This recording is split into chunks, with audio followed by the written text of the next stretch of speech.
play low. Coming at you weekly when they species legit. Come and hit their best bets when they empty in the clip high. And never trip, they coming like a loaded gun. With a sickle parlay, with a eyes like 10 to 1. It's every show, every quote that you hear is what they wrote. They gon' stand on it. When they know they plays and count some bands on it. Send me mate, if you got a problem, put your mans on it. Step up to the octagon and show me how you coming. They ain't listen, now they coming. This way you want pussy bet. This BigJive MMA show. Watch where they gon' take it next. Ripping the verse off the BigJive MMA Show intro. What's up, boys? Hey, take it away, babe. What's going on, boys and girls, ladies and gentlemen? We got a big card this Saturday, and the BigJive MMA Show is going to give you everything you need for the card. Some entertainment, some fight breakdowns, some parlays, some bets, all the good stuff. How are we doing tonight, BP? I'm doing great, bub. We were mentioning before the show. I don't do this often, but we got a little Twitter scuffle the other night, which is very exhilarating. I don't need to go down these wormholes, but I did. It was very, very fun with that rat fuck Magic MMA. If you guys know who that guy is, that guy sucks. He deserves a slap, and I'm the one to give it to him. But, he's not American, so it'll never happen. But other than that, dude, I'm feeling great. I'm super excited about this card, super excited about this being the show this week, bud. Last week was rough. Last week was a rough card. There's some good bright spots, there's some fun fights, but on paper it was rough. This week on paper might be the best card of the year, at least on paper. Very, very good. Excited about fucking everything, and ready to get to it, Bob. Ready to get to it. Ready to win the people the money. Ready to win the chat monies. Ready to talk about everything. I will clarify. I lost the bet. Right, Hayden and I had a bet. I'm sure we'll get to it. I was trying to schedule the calf kick with my boy Hunter Frazier, who is a pro MMA fighter. His gym's about 50 minutes away from me, and I'm a busy man, father of 2, full-time job, husband. So I couldn't get that done. I was going to have my wife belt whip me because that was one of the options. Just have her come in and whip me with a leather belt while we're on live TV, but she's at work. So I said live TV, by the way. That's how fucking old I am. So the punishment will be coming. I did lose. The punishment will be coming. I owe you guys that for sure. To go back to the Twitter beef, you know who started all that? Was that you? Your boy. Tommy McMillan. Oh yeah. He's the one that started it all. So here's a long story that's going to be long. Andrew Gomos or Gobos, how you ever say his name. He when I first started MMA Twitter, he was on there. He reached out to me. He's like, "Hey, I'm doing a podcast. Can you send me some links to gear?" Like he didn't know anything about mics and setups, so I sent him a whole list of where to buy stuff. Right, and then I was like, "Hey, this guy's a nice guy. I'm going to support his show." He had a show with that Magic guy, and I watched one show, and I said, "I don't like this guy. This guy stinks. I do not like this guy." He's hilarious, dude. And then you get on Twitter, and he's just the most negative, egotistical, fragile, egoed little fucking piece of shit. And I'm like, oh, this guy really does suck. So I ignore him or whatever. And then I see your boy Matty Betch retweeted what he said. I had no idea who he's talking about. I didn't know it was about Tommy when I saw Matty say that. I just responded, dude, this dude's a rat fuck. He needs to be slapped or whatever. And then when I finally saw it was about Tommy, I'm like, oh, that's fitting. I'm defending my boy Tommy here. Tommy Guns, because I literally had no idea it was even about Tommy. I just saw Maddie, because I don't follow the dude. I just saw Maddie post one of his tweets, and I was like, this, I haven't heard about this guy in a while. I know he got kicked off Twitter for a while. He's got a new show with apparently a really nice dude, Nick Davis. But yeah, I'm just like, this dude sucks. So it was a lot of fun though. It was a lot of fun. I think he's so entertaining. I can't stand him. I cannot stand him. It's just because you can't take it all that serious, like you just can't take it for what it is. I think it's entertaining, but I can see how other people take it that way. Entertaining. It's just maybe like he hits my ear wrong or something. Maybe. The guy sucks so I bad. thought it's hilarious that him and Tommy McMillan were like going back and forth. Yeah. And well, listen, Tommy's not. I mean, this Magic dude, it says some like really just crazy things about fighters, and the fighters are sensitive. And Tommy goes, motherfucker, I see this. I see what you're saying. I'm gonna come at you, and he takes that like a badge of honor. Like, oh, this fighter's coming at me because he retweeted me or he tweeted at me. It's like, yeah, because you've been saying crazy shit, dude. I mean, there's a reason. Like MMA Guru, a lot of people don't like MMA Guru. He sometimes crosses lines when it comes to like fighters and stuff. He has said some shit about Marab that I think is reprehensible, but I think MMA Guru is way more tolerable, and I kind of dig the guy's vibe way more than this Magic dude. This Magic dude is just a fucking weasel, man. Yeah, I mean, the difference is like what Guru said about Marab is like personal shit. Yeah, Magic was just saying he doesn't think he's that good.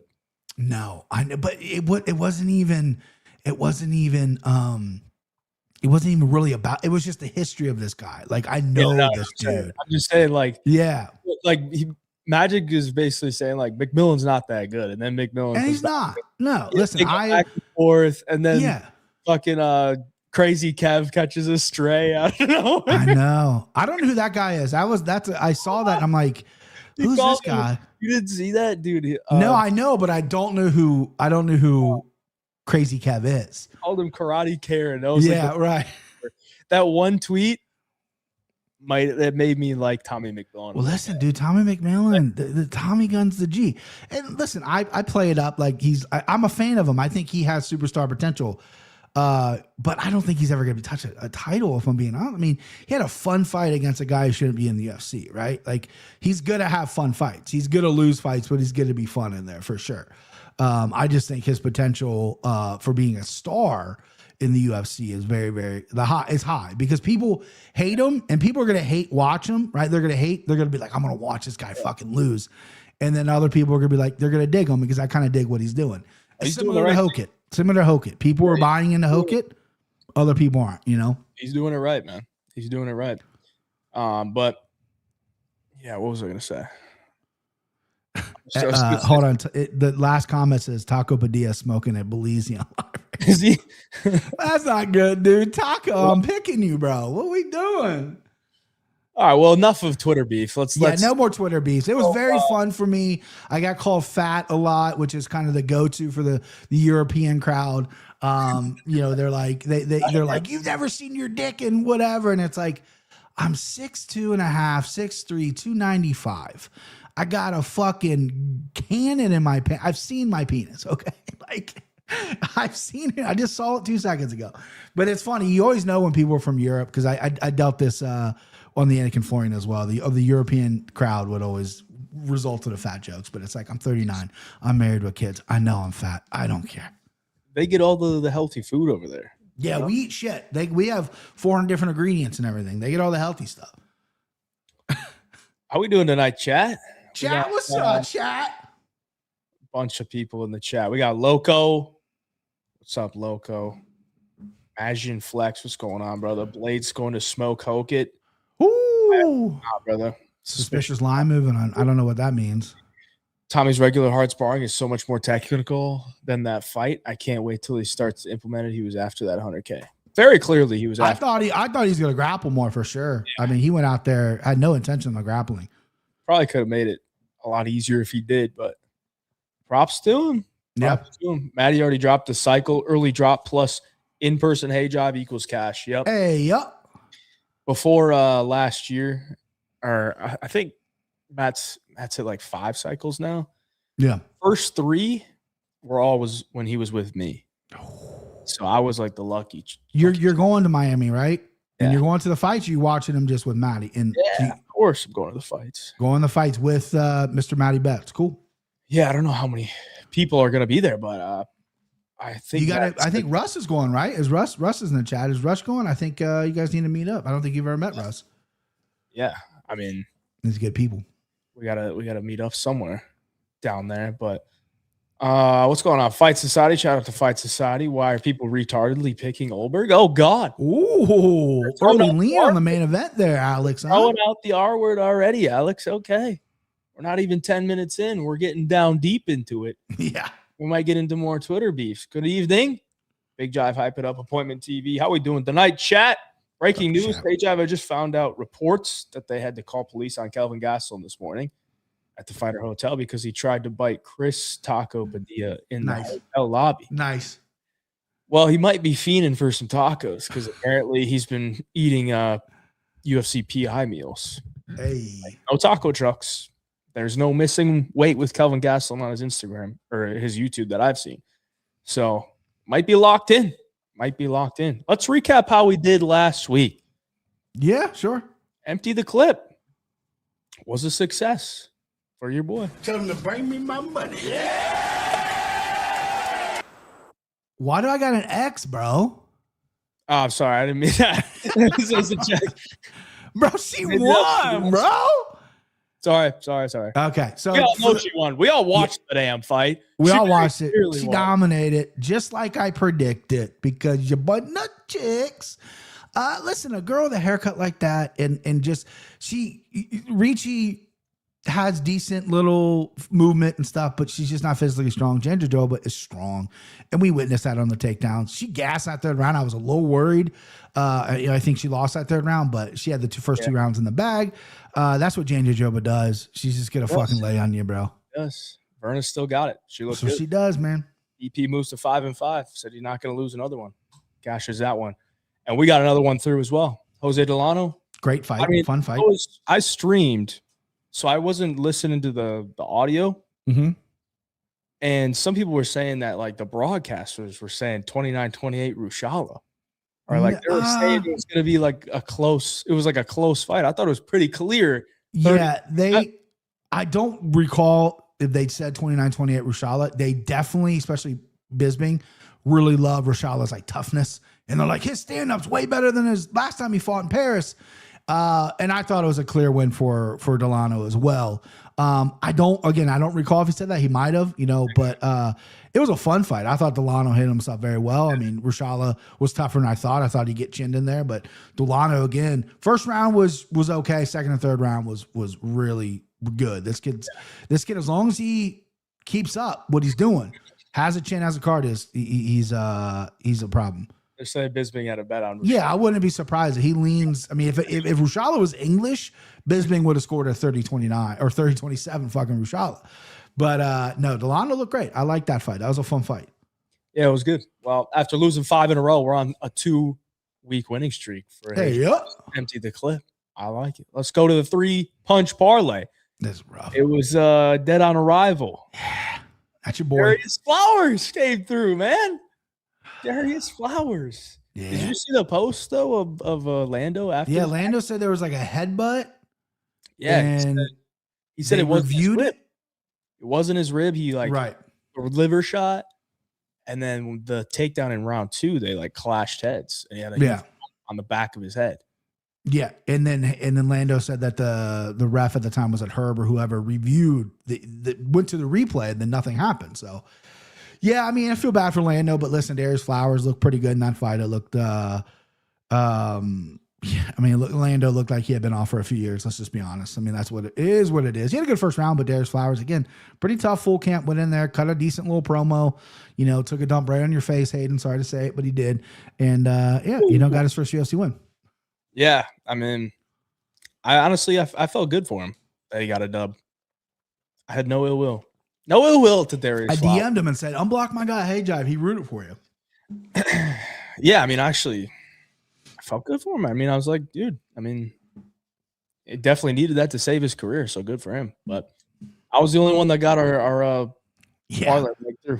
I feel Estevam. Estevam was a Did big that dude beat you for the 500 though? What was I didn't keep track of that. He did. What was the final tally of the scoring? Let me look.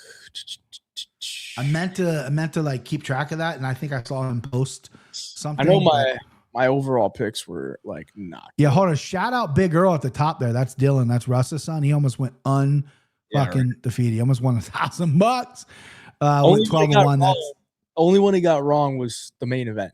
And that's a 12, 13-year-old kid. I'm not sure exactly how old Dylan is. I think he's 12, 13. Super, super nice kid. Super good athlete.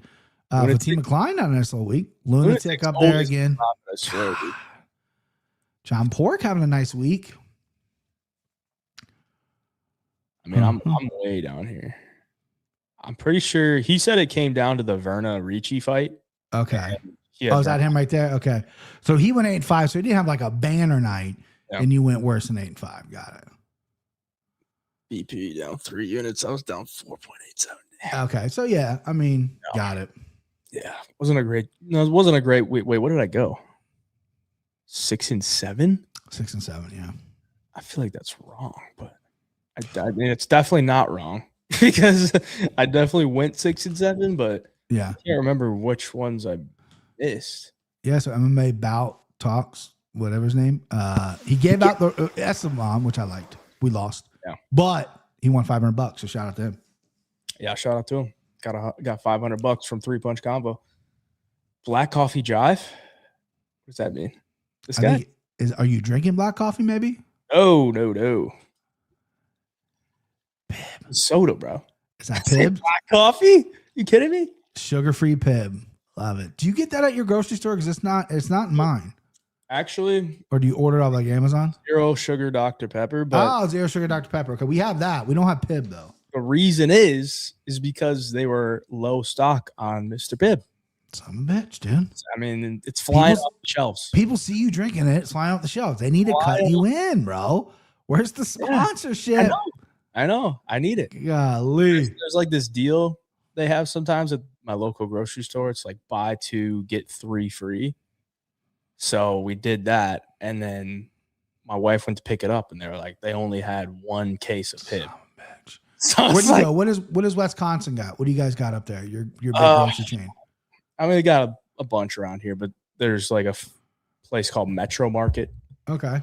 Heard of that? There's like 2 of them. 2 of them in our town. Okay. And there's like a Sendix. Never heard of it. Yeah, I mean, I know you don't have Kroger.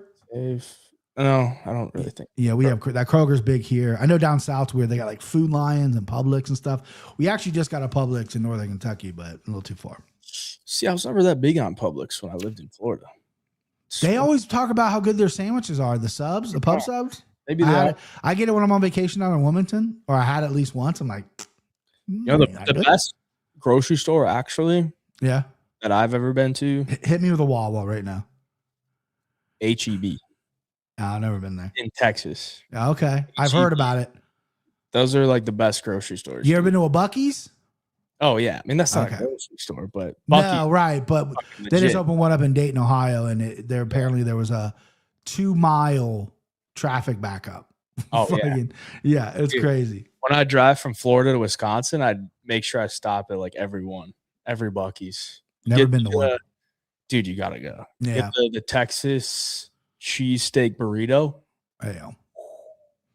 Beautiful. Yeah, definitely got to go. Don't go. My in-laws live in Atlanta, and they drive to Atlanta. They always stop, and they got like Buc-ee's blankets and shit. Yeah. Long shot parlay. Here we go. Sicko parlay. Costa hit. Costa KO hit. Beautiful lever shot. I love a good body shot. Gamrot pat by KO wasn't even fucking close. And SMA money line. I mean, after the first round wasn't even close. Ethan Ewing, who I definitely doubted because, short notice, beat Wellmaker. Cool. What have you done for me lately? Looked phenomenal. Loved his shot selection. Cardio for days. Just a big ass fucking head too. Good luck cracking that. Not the best on the mic. Kind of fumbled the mic promo, but exciting fighter, dude. Someone I'm going to keep an eye out at 135. Just beat 2 undefeated guys. And Esteban, I pulled out of the bet because my wife said no about the haircut. And then secondly, he missed weight coming up from flyweight. And I know like sometimes guys that miss weight, they win fights. Statistically, the guys that don't cut weight can win fights. It's an advantage. But this dude's a small 35er. He could be a 25er for sure. And you miss weight at 35. You're a bum. I don't want to bet you. I don't want to back you. I don't want to support you. But I put my money where my mouth is and we lost. So what are you gonna do? Not much other than lose the parlay, but you're still up on the year. Over 12 units. I got one this week that it makes you sick, you said, but I love it. Did make me sick. Can't wait for it. A lot of talk in the chat about the grocery stores. Alex agrees. HEB, absolutely. Wegmans. I've heard HEB is great. Wegmans, fine. Never been to a Wegmans. Russ is on HEB as well. Yeah, never been. I've heard good things. Hot honey, chicken tender pub sub. don't get no better. Okay. What did I get? I did get a chicken tender sub when I was there. I can't remember. It wasn't the hot honey. I can't remember which one I got, but I just thought it was okay. I'm at Kroger right now. Yeah, there you go. Shout out Kroger. There we go. There we go. Tommy Gunn smokes Ewing. Different weight classes. Weight class. Yeah, different weight class, brother. If Ulberg wins, get ready for the most boring post-fight speech ever. Yeah. Dude, that's all the personality of a cold, wet blanket. He doesn't have to have a personality because he's so goddamn gorgeous. You know what I mean? Like, the dude's fucks is looking at a girl. He hasn't had to develop one. But I agree. He's not the most exciting guy. My single parlay was dead on arrival, which at the moment, I thought it was going to be okay because I was like, I don't think Bekoyev finishes Gore. But I didn't think Gore was going to finish Bekoyev either. I didn't think Bekoyev was going to gas out. Yeah. And I looked at the scorecards after, too, and they had Gore up 2-0. I know. I saw that, which was surprising. I thought it was closer than that. Literally, like, almost killed him in round 2. Yeah. Like, how does that make any sense? No. He would have lost anyway. He was going to lose the third. So, lost that one, but Delano decision came through. Ricci decision was never going to fucking happen. Terrible read. And there's a fight on this card that I think is kind of a similar fight to that one. So we'll talk about that one later, but still up on the year as well on the Sicko parlays. We'll have those at the end of the show. What do you say, BP? Should we hop into these breakdowns? Chomping at the bit, babe. Chomping at the bit. Ready, babe? Ready? Yeah. We are ready. Let's start it off with a welterweight bout. Charles Radtke comes in at -173, taking on Francisco Prado, sits at +148. Prado 1-4 in the UFC. Just 23 years of age, trained at the Goat Shed when he came to the UFC, then moved over to American Top Team. And he also came to the UFC at the 155-pound division, and then he moved up to 170. And at 5'10", he is usually the much smaller fighter in the cage. But Chuck Buffalo is listed at 5'9". I don't know if I believe that because it doesn't seem like this guy's 5'9". It seems like he's probably 5'11", 6 foot. Yeah. But I guess, similar in height, couple inches of reach on the Radtke side, and 4 wins and 2 losses on the Radtke side in the UFC as well. Radtke training at VFS in Chicago, longtime training partner of Bilal Muhammad there. So clearly he should be the favorite here, right? He's got more UFC wins, but he's 12 years older than Prado. Prado's back is up against the wall. He's fighting in the region of the United States where he trains. So there's a couple positives for Prado, but we haven't really seen much to get excited about. When he came to the UFC, I was like, this guy goes in there, throws hard. He's super durable. If he builds his skills a little bit, I think he could be okay. But we just haven't really seen that. His last fight against Veretennikov, he was a slight favorite. He lost a split decision. It was just both guys making mistakes after mistakes. So I don't know what to do with this one because I think Radtke's the rightful favorite, but I think it's a little bit wide. Radtke, to me, isn't really a guy that I would want to be laying, north of -170 on. Mm-hmm.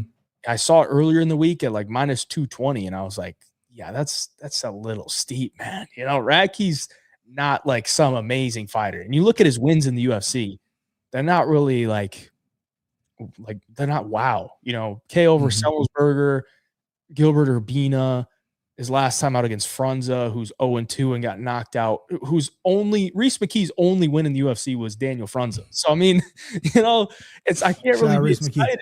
Can't be excited about his wins either. So, I mean, I think it's kind of a dog or pass if you're going to put money on this fight. But considering how durable Prado is, maybe you look for like a Radtke late submission, maybe a Radtke round 3 or decision, something like that. That could maybe juice it up, get some plus money on the Radtke side. What do you think here, BP? Yeah, you laid it out perfectly. I mean, I rarely say dog or pass. Shout out Cody Saftik and Paul Shaughnessy, who used to host the show Dog or Pass. So I never want to steal their thunder, but this is a dog or pass for me. I like Prado. I mean, I love Charles Radtke. I love Chuck Buffalo. I love the nickname. I think he cuts a fucking great promo when he's in there. It could be slightly racist. Could he be homophobic?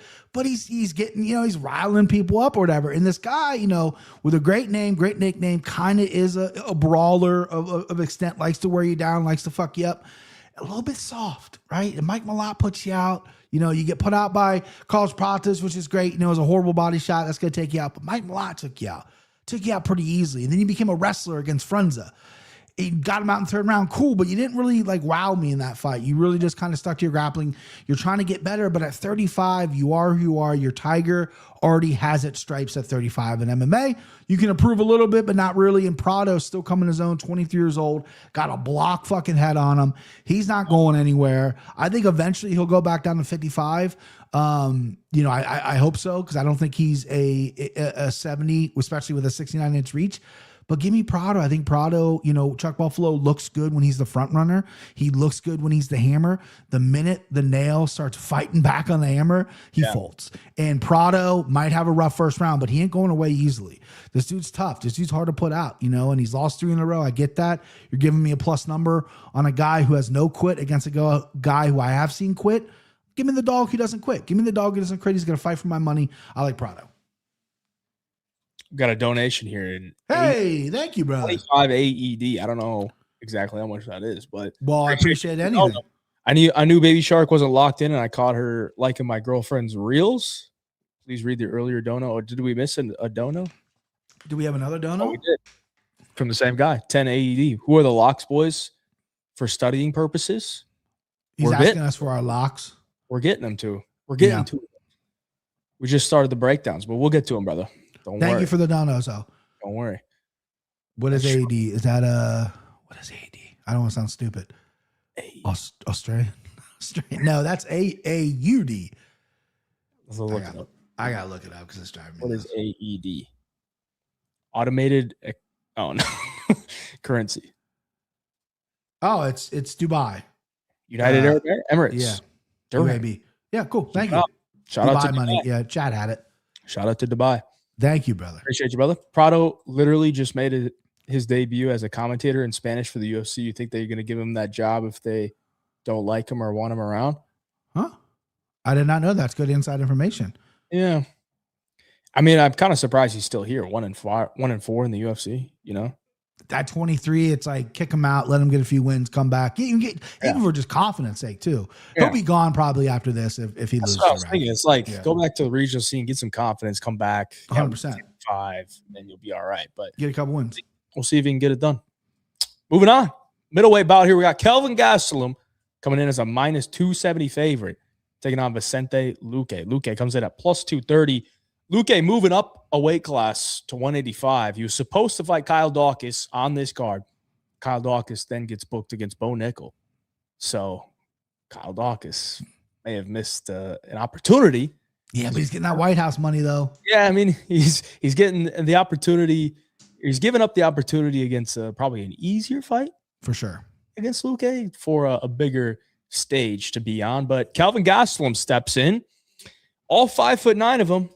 And I wish you could see the belly on this photo. The last time he weighed in was it was disgusting. Mm-hmm. It made me want to vomit. Because if I showed up to a UFC fight looking like that, I mean, I would be ashamed.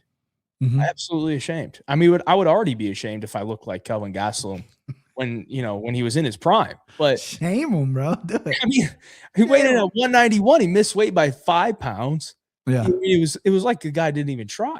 Right.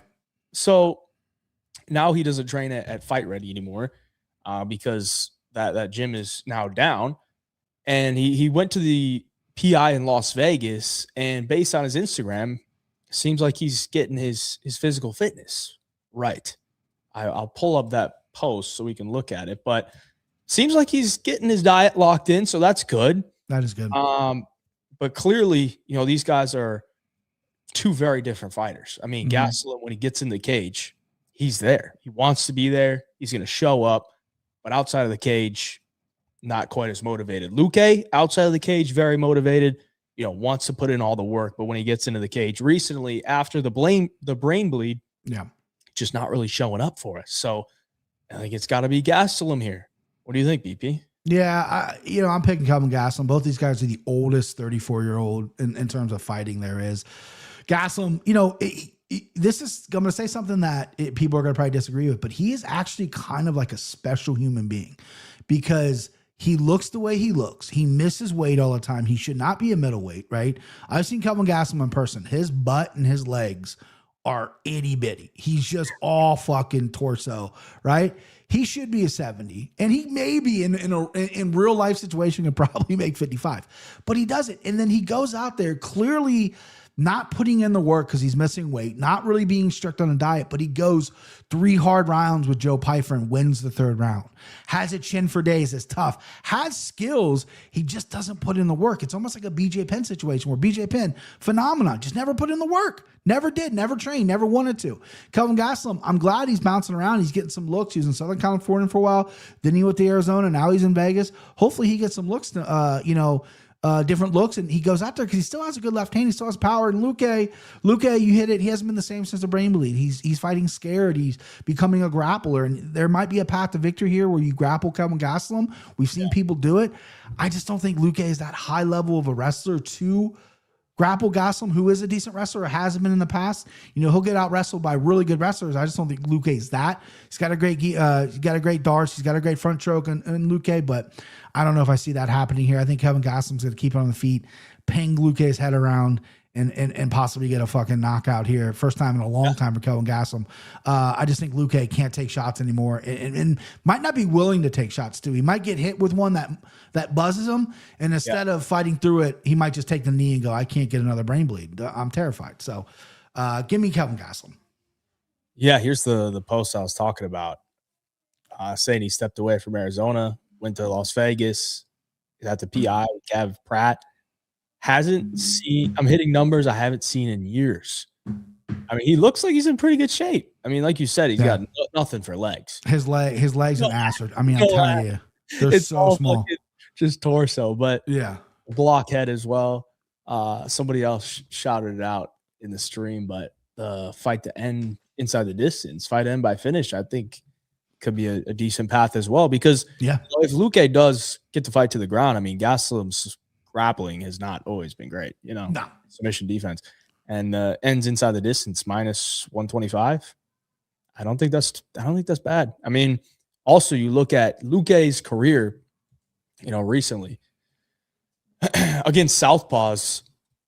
Jeff Neal, Southpaw, did dirty things to him. Straight left down the pipe, was getting him all day. Buckley, Southpaw, KO'd him as well. He covered up in that fight, didn't like what was going on. And Gastelum is always going to be fighting out of that southpaw stance, and just 1-2s for days. So, I mean, I think it could happen. Gastelum's usually a guy that's in your face and throwing. So we'll see what happens. But I like that angle there from Jared. They have 26 decisions. Yeah, I know. Kelvin Gastelum's due, though. Due, man. He hasn't had a knockout since 2017. He's due, bro. One of my, not maybe my favorite, it might go in my top 25 favorite knockouts. Gastelum Bisping. I mean, he fucking pinged Bisping's head. And I like Bisping, but just the way his fucking head went and dead, and Bisping took that on short notice and was like, I'm okay. I'm a former champion. I can take on Gastelum. And that was his last fight. What are you going to do? Yeah, if you like the Luque side, I might just go for that sub, because that sub is pretty juicy. Right. I saw it around 10-1. Yeah, 11-1, something like that. I mean, that's pretty damn juicy for, how Gastelum has been losing, most of his fights inside the distances. I mean, it's all by sub. So, yeah, should be a good scrap between two veterans, and one of the widest lines on the card, which I love. I love that. We got some real competitive lines on this card compared to a lot of the cards this year. Who's that back? Who's that big back in the red? Is that me or you? You're kind of wearing red. I think he probably prefers me, though, bro. Probably, bro. Probably, sorry, dude. just a big dude. You know what I mean? Both should retire. I mean, they're probably getting some hefty money, so why? Yeah, they're getting paid. Luque, though, I think if he takes a knockout here, he might be like, because I think he's already kind of a coach at that gym too. Yeah, he has a path there. I think you gotta get out if you get put out. All right, let's move on. Lightweight bout here. We got Markel Mederos taking on Chris Taco Padilla. Padilla comes in minus 155. Mederos plus 135. Padilla, 4-0 in the UFC. Came in, subbed Yon Top, then knocked out Dr. Stoppage, Rong Zhu, then beat Jai Herbert by very close decision in London. And his last time out, knocked out Ishmael Bonfim by round 2 KO. Markel Mederos, on the other hand, all 3 wins by decision. Got a knockout on the Contender Series, but since then been going to the scorecards. He's been into a couple of close fights. specifically his UFC debut, I thought he lost to Landon Quinones, but it was a competitive fight. The Austin Hubbard fight was a split decision. So a couple fights where it was close margins. And then his last time out, nearly knocked out Mark Choinski, hit him with a bunch of nasty leg kicks, defended 9 takedowns in that fight. So it looks like he's making some improvements. He's training at the MMA Labs now. I think for the longest time he was at Factory X Muay Thai in Colorado. Then now he's at MMA Labs in Arizona. Chris Padilla, California guy. One of these guys that I didn't think was going to be that good. Yeah, I did not expect anything from Chris Padilla because he was losing to like journeyman on the regional scene.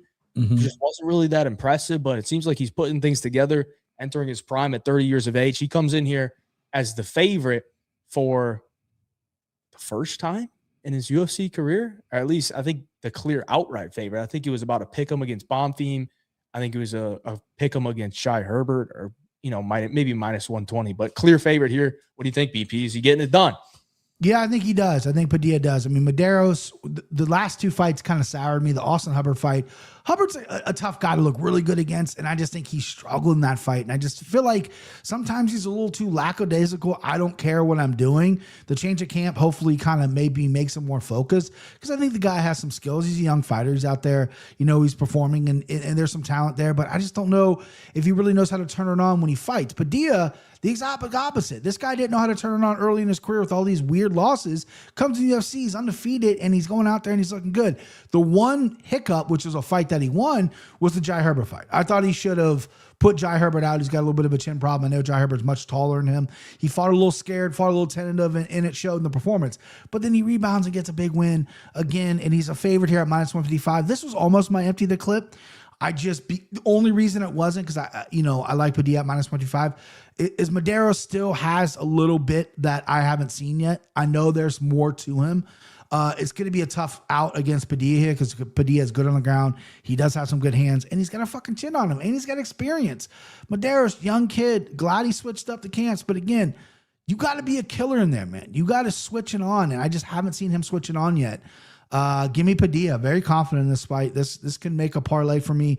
This could be a straight wager money line for me. I mean, usually on the number of events, I'm betting every fight, if I'm being honest with you. But this is something I'm excited to bet. Padilla. I don't know how he's going to get it done yet, though. I haven't figured that out yet. Probably by decision if a gun to my head, but I like Padilla. Yeah, if it went to a decision, I would not like Padilla at minus 155. Because I think he's got to get a finish, huh? I think he does. Like, to cover his price, I think he's got to get a finish, because I don't think he's going to just like clearly run through Mederos and like 30-27 him. I think it's on the feet. It's very competitive. I think Mederos is arguably the better striker. I think Padilla's got like a weird way of striking that is effective. It's awkward. It's effective, but I don't know if it's going to work against Mederos. I think he's got to grapple. So I think Padilla by sub might be an angle, because Mederos has been getting his back taken a lot. Okay. Plus 600 on the sub. But personally, money line, I think it's kind of dog or pass, unless Padilla goes down to like minus 120, minus 125. Then I think it's okay. But Padilla's got 4 rear naked chokes on his pro record, and I think he's got 3 as an amateur. So obviously that's a good position for him. He gets the back. Yeah, I don't trust him to grapple, really. He just doesn't seem like he's really looking to grapple all that much outside of his debut against Yantop. But Yantop has no grappling whatsoever. Right, yeah. JG. We missed another dono from our boy. My guy, he's got that Dubai money. He's just sending it all. Thank you, brother. Dubai, baby. We got another dono from Harry Buttle. $5. Hey, thanks, Harry. Did you guys watch PFL? If so, what do you guys think of that dude Bow? No, don't. He's setting you up, bro. He's trying to get you to say balls on chin. I was going to say it differently. He's trying to get you to say balls on chin. I appreciate the dono, but you got to wake up a little bit early if you're trying to get your boy. Technically, I did say the name, but I was going to say balls. We ain't Michael Bisping, bro. You know what I mean? Balls on chins. Balls on chins, yeah. He's trying to get. Thank you for the dono, Harry Buttle. He's trying to get you, bro. Have you seen when they get Bisping, though? They get Bisping all the time. It's so fucking funny. You got to get us to say like a slur. balls on chins. That's not that bad, dude. Come on. You gonna donate $5. I appreciate it, but give me something better. Yeah, even his handle, Harry Buttle. I mean Harry Butthole. Yeah. Yeah. I love people like that. They're the best. He's trying to get us, man. Hit the like button for us, boys. Appreciate you, brother. Incredible breakdown. BP. I have the same read on both Padilla and Mederos' side. It's my guy Joe. I'm Saturday. What's up, Joey? Shout out to Joe. See a lot of chasing by Padilla, and if he can't cut the corners off, he's going to have a problem. Yeah, that's the thing. Yeah. It's like Padilla's high guard, Muay Thai stance, doesn't use a lot of footwork. Mederos is like a lot of footwork. So I think the striking kind of goes to Mederos, man. Like, is Padilla going to be able to maybe catch him coming in? But I don't know that Mederos is going to like be coming in all the time. Right. Pause. But that's a weird fight, man. It's a weird fight. But I think it's dog or pass. Let's move on. Women's, we got BP's favorite time of the stream here. We're going to talk about the ladies. Ladies. Comes in at -150. Luque Godinez sits at +130.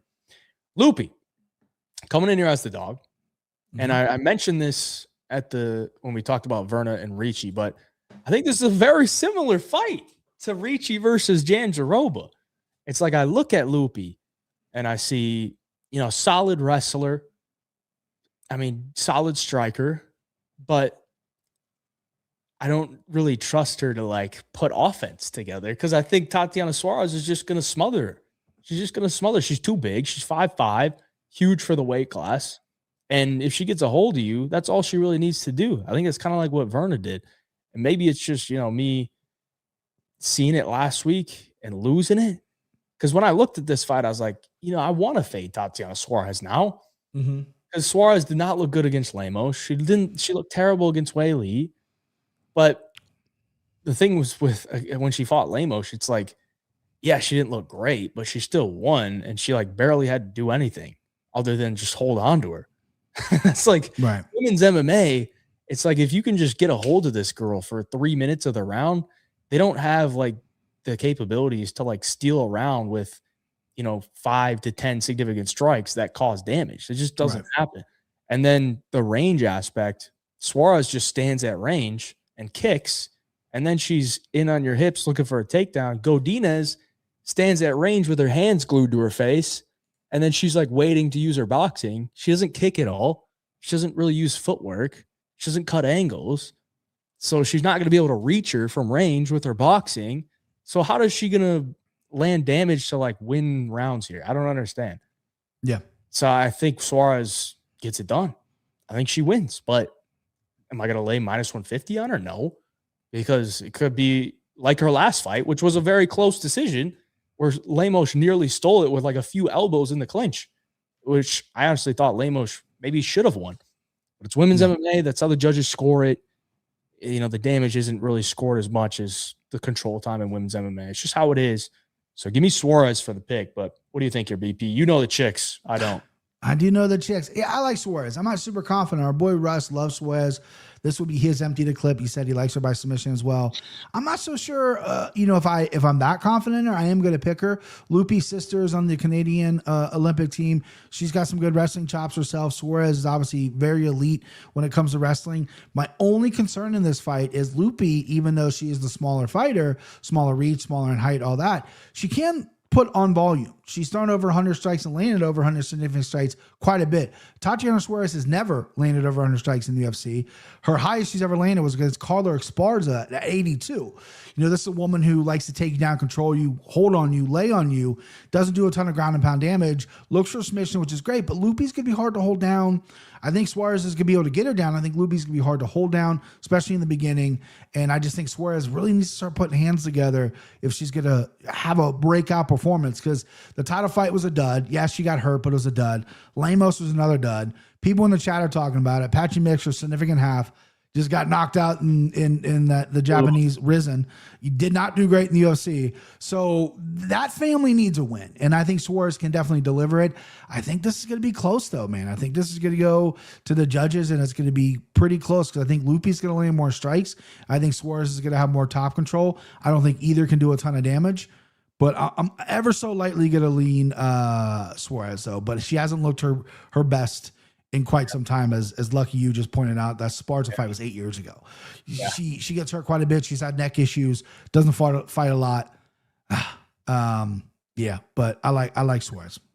I will say this for Suarez though. I mean, this is her third fight in what 14 months. So I mean, she's starting to make up for lost time for sure. Yeah, for a girl that like was not fighting much at all. She had 2 fights in 2023. Yeah, it took like a year and a half off. Like maybe she's in better health now, But I don't know. 35 in fight years and out her body is probably closer to like 45. Yeah. So I can't really see it getting better, but I feel like the version that fought Lamour can still beat Luque here, but it's probably going to be really close margins unless she finds that guillotine. Yeah. Should have been on the main card over Nate the Train. How? I hope you're fucking kidding, bro. Bro, I hope you're kidding.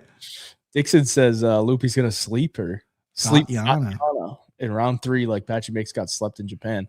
I thought he got KO'd in like, was it round 3? I thought it was like round 2, but either way. Patchy, yeah, it was a nasty KO though. Daddy. It's an important matchup for both ladies. I think Tatiana rolls here pretty comfortably with her grappling advantage. I like that number. Wow. He's a sharp guy. All right. I was kind of shocked to see the number that low, because I mean, Suarez is usually a massive favorite unless it's true. Whaley. And she was a favorite over Whaley, which is fucking nuts. So it is nuts. All right, let's move on. Lightweight bout here. Mateusz Gamrot comes in at -180, taking on Esteban Ribovics. Sits at +155. The 29-year-old comes in here 4-2 in the UFC, 4-1 in his last 5.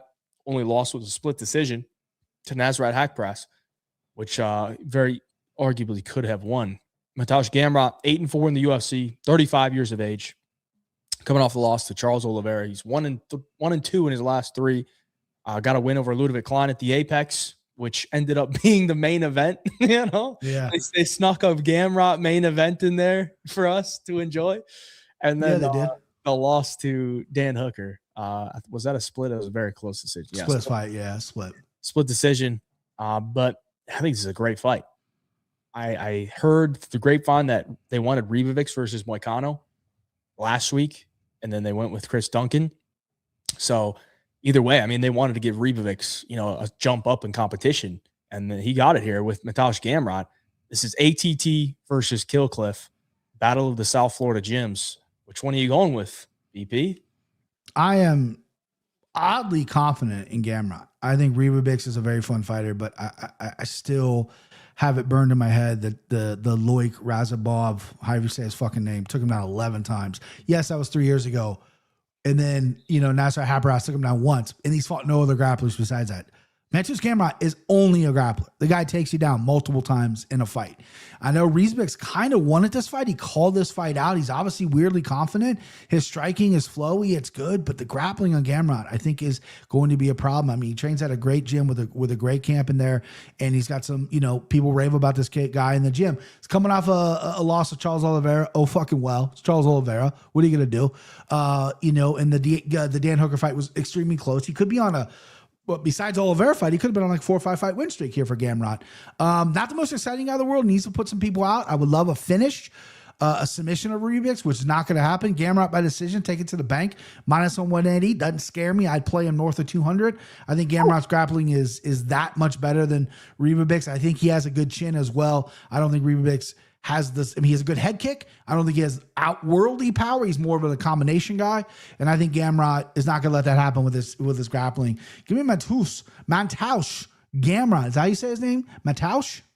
Yeah, Mateusz Gamrot. Yeah, Mateusz Gamrot -180. Book it, baby.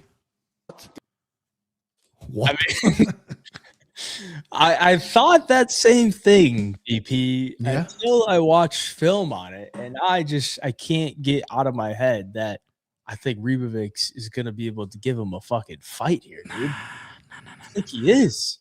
I mean, I've always been a Gamrot hater. Yeah.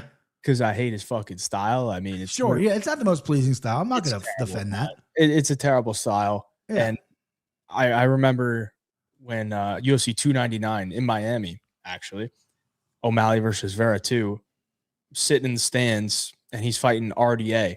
RDA is like a +500 dog or something, like +500 dog.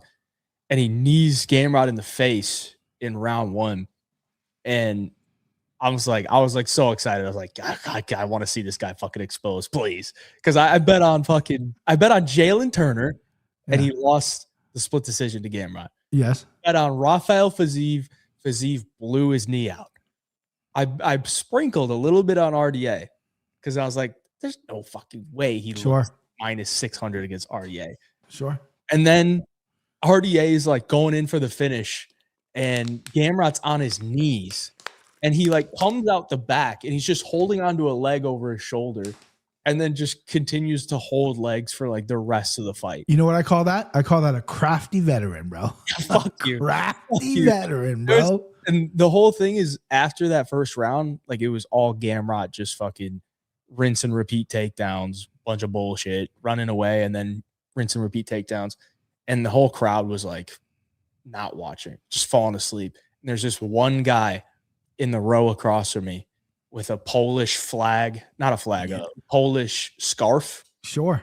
And he's screaming, Gamer, Gamer. Yeah, it's called Gamer. Yeah, bro.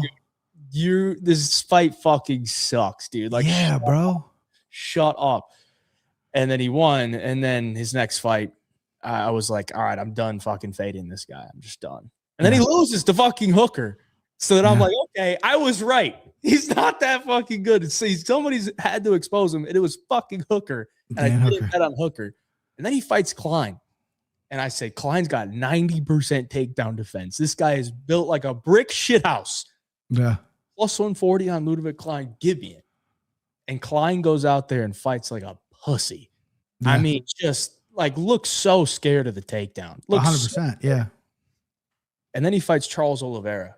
And I'm like, I am the worst at betting on Mateusz Gamrot fights. But I think Charles Oliveira absolutely runs through him. So I don't bet on Charles Oliveira. Oh. And Charles Oliveira fucking smokes him. So now at 35 years of age, we get Esteban Ribovics at plus 155. I think I have to pull the trigger. I have to do it this week. Do it. It has to be done. No one's stopping you. It has to be done. Gamrot is chinny. He gasses. Ribovics might not have the best takedown defense, but Gamrot can't hold anybody down unless they're absolute bitches. And Ribovics ain't no bitch. All right, he's going to get up from those takedowns. He'll use his fucking Kimura trap, whatever the fuck he does to get back up. And then he's going to get in his face. He's going to rip some body shots. He's going to swing some fucking hooks. And Ribovics, let's go. Plus 155, let's fucking go. Let me address something. To Jordy Cole in the chat and you can't call a fighter chinny if they've never been knocked out. Gamrot has never lost. He's chinny. He's never lost by knockout. And Ribovics has only knocked out one guy in the UFC. His last 2 fights, he's landed over 100-something strikes. He don't knock anybody out. This dude's got pillow fists. And he knocked McKinney out with a fucking head kick, right? Gamrot is going to ragdoll this dude. I wouldn't even surprised at Gamrot 30-20 skunks him, bro. Skunks him. 30-27. Ribovics doesn't even get around, dude. He's going to get mad in his corner like, I can't get the guy off me. Yeah, who did you think you were fighting? You're fighting a guy who's going to take you down 11 goddamn times and keep doing it. Gamrot's the side, bud. It's the side, dude. I don't think I've ever won a betting a side in a Gamrot fight. I won... And I'm not saying I should have won the Sarukian side. I couldn't believe I won that one. You bet Gamrot against Sarukian? I did. Fuck you, dude. Because listen, no way, bro.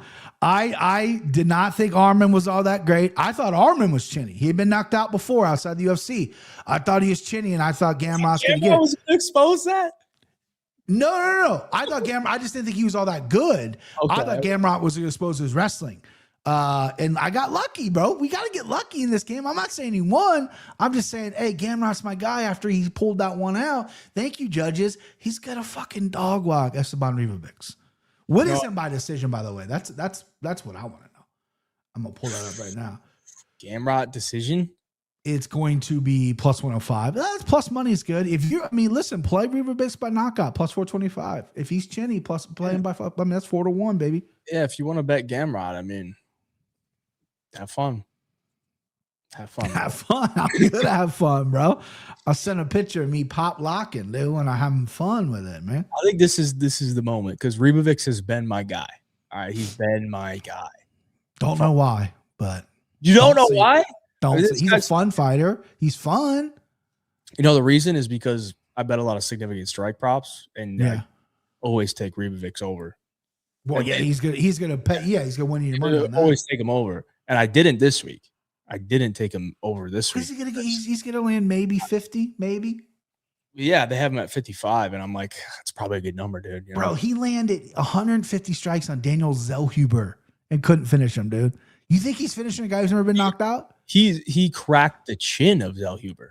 He didn't put him out though. Dude, Zellhuber was like legitimately like super durable, but then Ribovics. You think Ribovics ruined it? Yes. Gotcha. But he landed 156 strikes on him, and then Johnson drops him his next fight, and then King Green pings his head around. I mean, come on. Okay. He should Ribovics should get credit for those knockouts and those wins. Fair enough. I like your thinking. I'm not gonna argue with that. But I'm gonna argue that Gamrot's gonna fucking skunk him in this fight. I fucking know. Hey, if Gamrot skunks him, I'm leaving the arena. I'm not staying. Don't do that, bro. This is early in the card. You got tons of fights left. Ribovics, let's go, bro. We're going to war. Let's get it done. You need it, bro. You're going to fucking war. You need it. All right, moving on. We got a welterweight bout here. Kevin Holland comes in as a slight dog, plus 101, taking on Randy Rude Boy Brown. Minus 121. 14-7 in the UFC for Randy. 15-12 for Kevin Holland. Randy comes in 2 years older.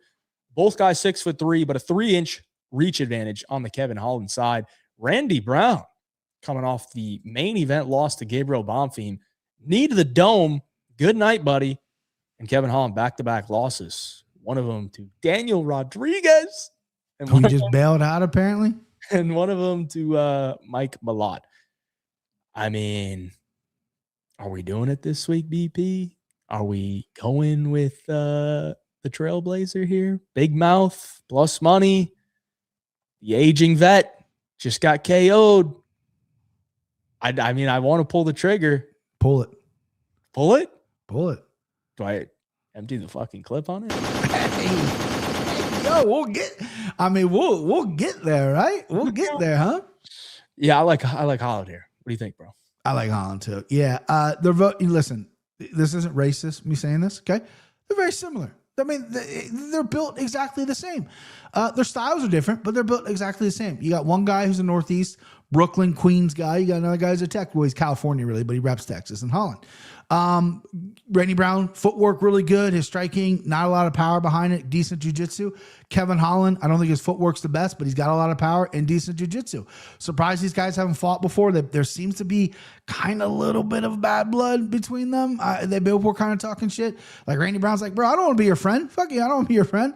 But I like Kevin Holland. I'm surprised he's plus money here. Randy Brown, I think, has been cracked before. A little bit of a chin issue, in my opinion. I think Kevin Holland surprises people in there. I think he can crack them at 170. I like Kevin Holland at 170 better than 185. I think Randy Brown, again, his movement is very good, but I think Kevin Holland's going to find something if it goes to the ground. Actually, Kevin Holland's jiu-jitsu better than Randy Brown's jiu-jitsu. Randy Brown's more of a control guy. Kevin goes for it, whether he's on his back or on top. He's also got, I think, better chokes than Randy Brown, and I think he's got a better chin, and I think his power is going to separate him here. This could be a 3-round fight. This could be 3 rounds, close fight. They can, they're both 6'3". Kevin's got a little bit more of a reach, but they can complement each other really well in the stand-up, and it can go 3 rounds. I can see that absolutely, but I think Kevin Holland by knockout is a fun play, is a good play. I don't think that's crazy because Randy Brown has been knocked out before. That is going to cash you plus 425. Him by submission, little club and stuff, plus 550. I can see that as well. Him jumping on a neck after he rocks him. Some money to be made in this fight. I like that. Give me Kevin Holland. I don't know if I'm going to empty the clip on the guy. I don't have those kind of balls. Yeah. But I do like Kevin Holland in this spot. I think he's fought the better competition, and I think he's a better fighter. Yeah, I liked it a little bit more when Holland was like plus 120. Made a little bit more sense to me. Yeah. I think it is kind of closer to a 50-50. It's plus 110 currently on Bet365. So, yeah, I saw him at plus 125, I think yesterday, the day before. So, yeah, I mean, I just think Holland's more durable. than Randy Brown. I do too. Yeah. Randy hasn't really fought, a guy that's can match his length. He's a guy that like needs his length. If he can't have his length, he's kind of fucked. And I think the long straights from Kevin Holland could get through. Also, the submission angle that you pointed out. If the fight hits the ground, Kevin Holland dangerous with the front chokes, rear naked choke as well. So I mean, I think there's more upside with Kevin Holland in this matchup. I think he's more alive to get a finish. Yeah. But I don't know if I'd bet him at plus 101. I'd maybe look for inside the distance or something like that. Maybe a KO. I actually don't mind just the fight to end inside the distance, minus 110. Okay. Minus 105, because for the longest time, I mean, Kevin Holland's chin was like amazing. And then he got put out 2 fights ago. Well, he almost did. Almost did, excuse me. Almost did by D-Rod. Yeah, D-Rod put him down. Maybe that could be the chin starting to show some signs. And if Randy catches you with the right shot, I mean, he's going to hurt you. So ends inside the distance out of pick'em seems decent to me as well. But the chat seems to like Holland as well. Yeah, chat seems to really like Holland, which makes me confident. I like that. Yeah, and Holland's used to fighting bigger guys since he was at middleweight. It's true. Good point. Holland has learned patience and discipline over the years. He won't put himself in danger the way Randy will when he tries to close the distance. I want to see some leg kicks from Kevin Holland. I mean, Randy Brown's fucking leg is old. He wears them. He wears the kicks. Yeah. Skinny legs. Skinny legs. Holland said he bailed D-Rod out. I saw that. Yeah. Is that true? I don't know if I believe him, though. I mean, come on. I heard D-Rod was in a Mexican jail, and then they're like, no, he's just in jail. And then, Kevin Holland said he bailed him out. I don't know what to believe. I don't either. But I would believe that D-Rod's in jail. Yeah. That's probably the most believable part. Yeah, I can believe that. Yeah. I can believe that. Oh, let's move on. This is the feature prelim, I believe. Featherweight bout here. We got Patricio Pitbull coming in at plus 270, taking on Aaron Pico. Sits at minus 330, the biggest favorite on the card in the Bellator Championship of the UFC. Pico loses his UFC debut, gets spinning elbowed by Lerone Murphy. We all remember that one. Flat down on the canvas, doing his best Macy Barber impression. And now he comes in here against a 38-year-old Pitbull, who's 1-1 in the UFC, long time Bellator GOAT, as many would say.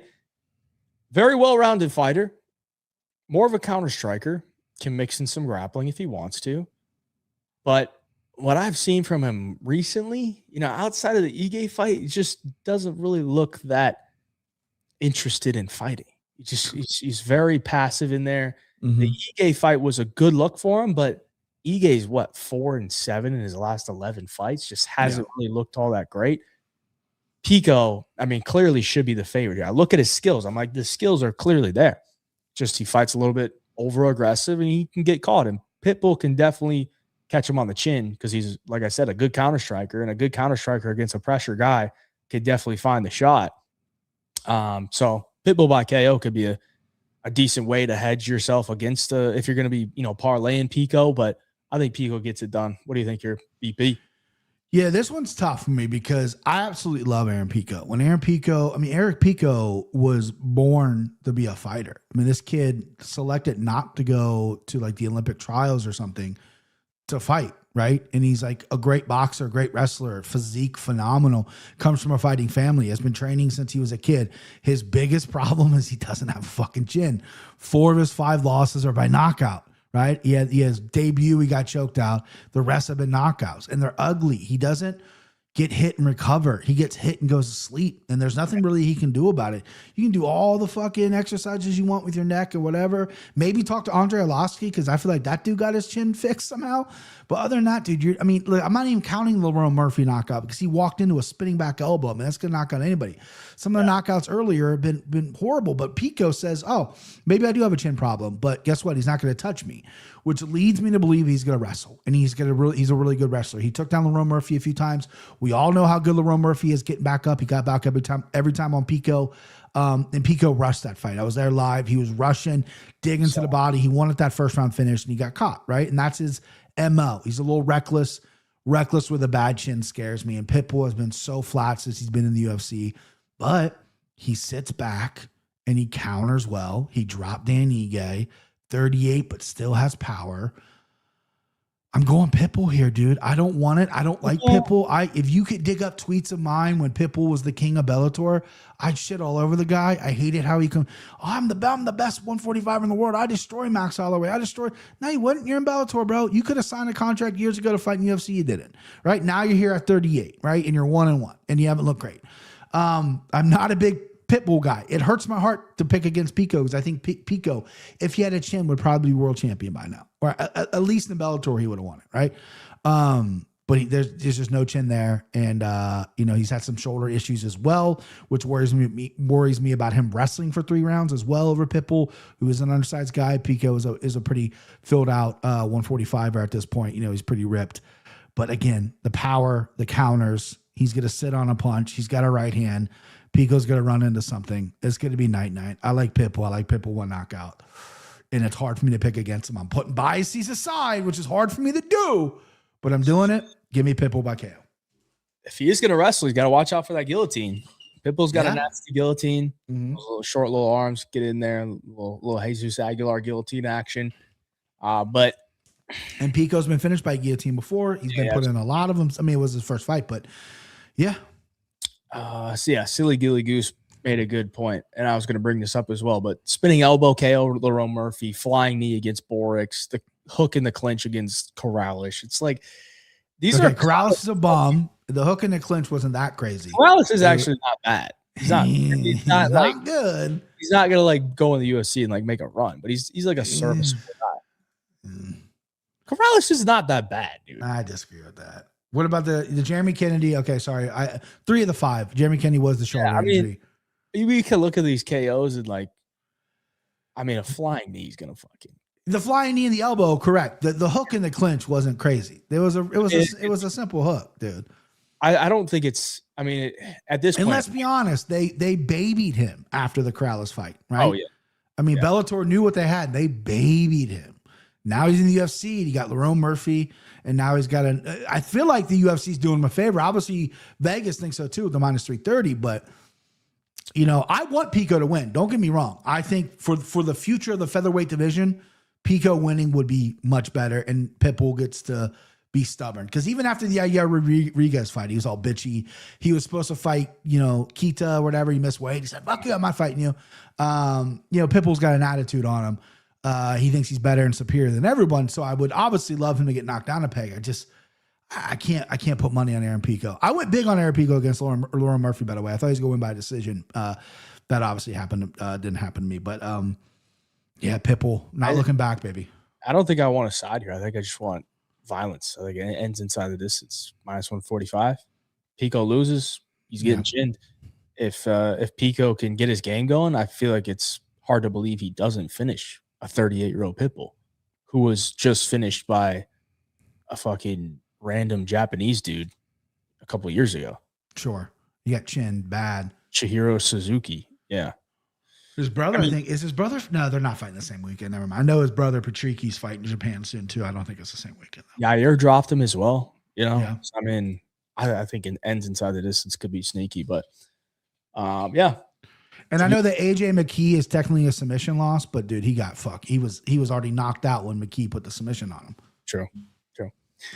Another dono from our man Al Shamji Jr. 2580. Appreciate your brother. People forget Pitbull KO'd Michael Chandler back in the day. How long ago was that, dude? And let me say one thing, and this is I rarely go, but that was one of the worst stoppages I've ever seen. It was so bad, dude. He landed like one punch. Like we've seen Chandler dropped. Turtle went off 4s and Pitbull. Yeah. Do it's fighter safety, but it's for the championship. Let him go a little bit, dude. Right. Like that was bad. But thank you for the dono. That Dubai money, man. You got it. 4 KOs back to different, but he's tough. Yeah. Back in the day. Way back in the day. That was 2019, 7 years ago, dude. Yeah. Way back in the day. Yeah, Pitbull had a run where he literally every fucking Bellator post press conference or whatever the fuck, I'm the best. I'll destroy Max Holloway. And it's like, no, you won't, dude. You won't. Yeah, and then when he went up and beat Chandler at 55, I was like, motherfucker. That was, because then he had to run at 35 for a while too. And No, he didn't have a run in 135. Excuse me. He tried. He went down to 35. He tried to go to 135 and be a 3-division champ. He wanted 3 belts, right? Yeah. He looked terrible against Pettis, really bad. So, all right. Before we get into the main card, I got to announce the contest this week for UFC 327. We're rolling it over since last week. Nobody else hit perfect last week on 3-punch combo. Dylan did. Shout out Dylan. He almost did. Which, if you can go perfect on this card, you are a fucking stud. Okay, 12 picks. If you get all 12 picks correct on the 3-punch combo, fight picking center, you're gonna win $1,000 from 3-punch combo. Free to enter. Link down in the description below. You can use code BigJive for a free month to get full access to the site. Otherwise, you can just join for free and get limited access, but you can still make your fight picks and an easy way to track your fight picking record while also, entering some free contests. So go ahead and sign up, 3punchconvo.com. Put your fight picks in right here. This is what it's going to look like, and you just got to hold down and make the selections that you want. Should I make one right here? Go ahead. Worst one to make, bro. You already won one. Already down a unit. Already down one. Whatever. I'm already 1-0 on the night. Anything you want to say about the contest, BB? I'm gonna win it this week and prove to everyone I'm the fucking greatest. No, listen. 3PC. It's an incredible platform. I mean, there's no other platform that's giving out $1,000 without you putting up any of your own money. They're not. They're giving out $500 as well. I mean, they just put a contest with Hayden versus another MMA bout talks. Excuse me if I'm saying your name wrong. And the guy won $500 for just picking fights, not putting up money, just going, hey, I know more than this guy. Let's fucking go. That's what we want MMA. That's what the greatest. That's why I wanted to start a podcast in MMA, because it's my favorite sport, but also so many people have different opinions. And when you get a fight right, it feels fucking good. Money or not. I predicted that shit. It feels great. In 3PC, again, there was a great comment the other day. A guy started a thread, about how's your fight set up? Because I'm very superstitious about how I watch my fights, right? Right there. How do you watch a numbered event? It really not a number event. I watch all events this way. That'd be a setup, though. It's changed over the years, but it pretty much stays the same. But I am a little superstitious about it, and it's just fun with great people, and it's a good hang. And there's so many really cool people in there, and there's a ton in the chat currently right now supporting us. So it's fucking great. I know people are like, "Oh my god, you guys are putting ads out and you're doing all this." No, we're doing it because we think if you're watching our show right now, you're gonna have a fucking great time at 3PC, and you can win money if you fucking can pick a fight right. Fights right. Excuse me, fights right.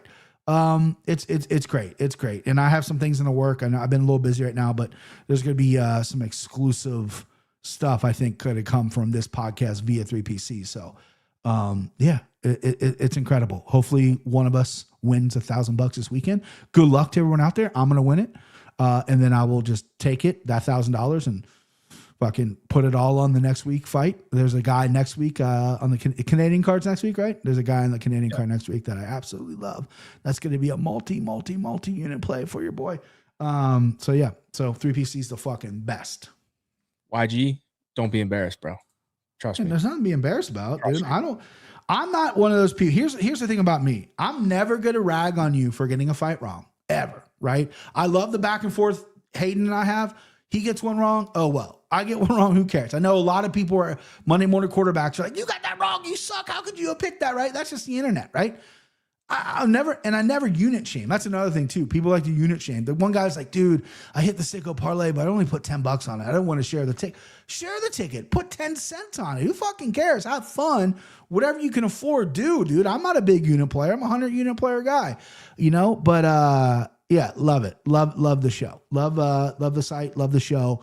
Excited about everything. And I love this game. I love this shit, dude. Fired up. Now we got the main card. Now we got Nate the Train, my guy.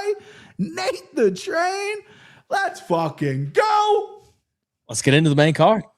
We got Cub Swanson coming in here as a slight favorite now against Nate Lamour. Sits at -105. Nate, 5-5 in the UFC, coming off back-to-back losses. One against Morgan Chartier and one against Doo-Ho Choi. Looking to bounce back. Don't want to see Nate lose 3 in a row. But I also don't want to see Cub lose in his retirement fight. I The know, dude. 42-year-old comes in here off a big KO win against Billy Quarantillo in December of 2024. So, I mean, it was a while ago. But, I mean, I thought it was a great performance from Cub. I mean, he looked pretty solid. Billy Q is not an easy guy, pushes a heavy pace, and Cub KO'd him in the 3rd. So here he is, 42 years of age. The R word is out there. Retirement fight. And he's a slight favorite now. Which way are we going here? I mean, it's a pick 'em. I think both guys are live for finishes. I mean, I trust both guys to want to dog it out. Even Cub in his retirement fight. I mean, I don't think he's going to give up for anything. You look at guys that are in their retirement fight, they might be just going out there, you know, just one last ride, whatever happens, happens. But if Cub gets into a slugging match, I mean, I feel pretty good that he's not just going to take the door. And Nate never going to take the door unless he's completely unconscious. So it's a great fight. It's a great fight to start the main card. I mean, this is one. It really is. That's like, if you don't know, you're just not going to get that excited. But if you know, like, this is a sick matchup. What do you think, BP? I love this fight. I absolutely love it. I'm a Nate the Train guy. I remember taping his debut and finding out like footage of him and hearing him talk. And if you close your eyes and hear him talk, you think he's like 3-6 Mafia member. He's a Memphis, you know, or not Memphis, Tennessee guy. Nate the Train, baby. Like, I love this dude. Bro. Respect Clarksville. Put some respect. Clarksville, yeah. Excuse me. But yeah, that Tennessee swag, that twang to him. And then, you know, he did great things over in Russia, comes to the UFC, and is an exciting fighter. Gets chinned a little bit here and there. He's got chinned his last 2 times out in the round 3. You know, he battled back against Charrier and was breaking him down. And that's Nate the Train style. Like, you know, he says it too. You're going to beat my ass until I beat your ass, right? Like, I love it, right? Like, he'll get fucked up, but round 3's his. Past 2 times, round 3 wasn't his. You know, he got put out in round 3. So... yeah. You know, it's tough to, and he's getting older. You know, he's been in a lot of wars. It's tough. He's taking some time off, though, which reset the brain, everything like that. But how can you dog Cubby Swanson? This is the WEC guy. He fought on the blue mats, and I absolutely love that. And I love his new gym setup. He's got like that fight pit out there in Southern California, and I think it's so cool. His new gym looks so fucking cool. He's going to transition to be full-time head coach. I know he's got some fighters already, but that gym's going to, in probably 5 to 10 years, have some really fantastic fighters coming out of it, because I think Cub's going to be a great coach. Cub Swanson by knockout plus 290. I love that. I'm picking Nate the Train. I think Nate the Train's just going to have a little bit more. He's my guy. This is a biasy pick. So anybody wants to fade me, please go right ahead. It's hard for me not to root against Nate the Train, but it's also because I want to hear him on the mic. I want to hear him rip a promo. Nate the Train in the UFC, baby. You know what I mean? I need to hear that. I need that on Saturday night. But I do love Cubby Swanson. They're going to give him a video package no matter how this fight goes. He's an absolute legend. He goes out by KO, which can possibly happen. Plus 290. That's a good bank for your money. Nate trained by decision, plus 275. I also can see, you know, Cub's a little weak to the body. He's been hurt to the body quite a bit. A lot of them have been bad kicks, but Nate touches the body quite well, especially in the clinch. I think if he gets grimy and dirty and he starts touching Cub's body, you know, Nate could maybe get one, but that's highly unlikely in my opinion. I think Cub knocks him out, or Nate wins a grimy decision. Either way, this is going to be a fucking banger of a fight, baby. Give me Nate, but I do like Cub by knockout at plus 290. I have it written down here as well, so I might fade myself come Saturday. But right now, as we sit here on Wednesday, Nate the fucking Train, baby. Jeez. I think there's a lot of ways that this fight could go. You know, I mean, Nate, his last 2 performances have been rough, man. I mean, the Doo-Ho Choi fight, he got dominated, honestly, that entire fight. Ugly fight for Nate. And then against Charrier, he lost the first. I thought he won the second, and then it looked like he was starting to turn it on, and then he goes out there in round 3 and gets smoked. I don't know if I can trust Nate anymore. You know, like I look at these 2 guys, and I feel like Cub is the more durable one of the 2. And I think Cub's footwork and like awkward type of boxing, cuts weird angles. Type Yeah, he of does. He brings his head low and he comes up. It's like it works for him. I feel like he's gonna like catch Nate with something And I don't know if he's going to knock him out, though. That's the thing. It's like Nate's chin is like really dodgy. I don't know when it's going to go off. You know, in the Onama fight, he was knocked out, like completely knocked out. And then he just rose from the dead and then ended up winning. So this fight's going to be fucking chaos. I don't know what's going to happen. But I think you just got to go fight to end inside the distance. I just think there's too many ways that the fight could end inside the distance. I mean, Cub KO. I think Nate's super alive to get knocked out. Yeah. Nate is also a pretty solid grappler, and he can wrestle a little bit. He's going to push a heavy pace. So, I mean, if he does, start to get downhill, I mean, Nate can crack too. Nate's got some hands, and it's a lot of volume accumulation.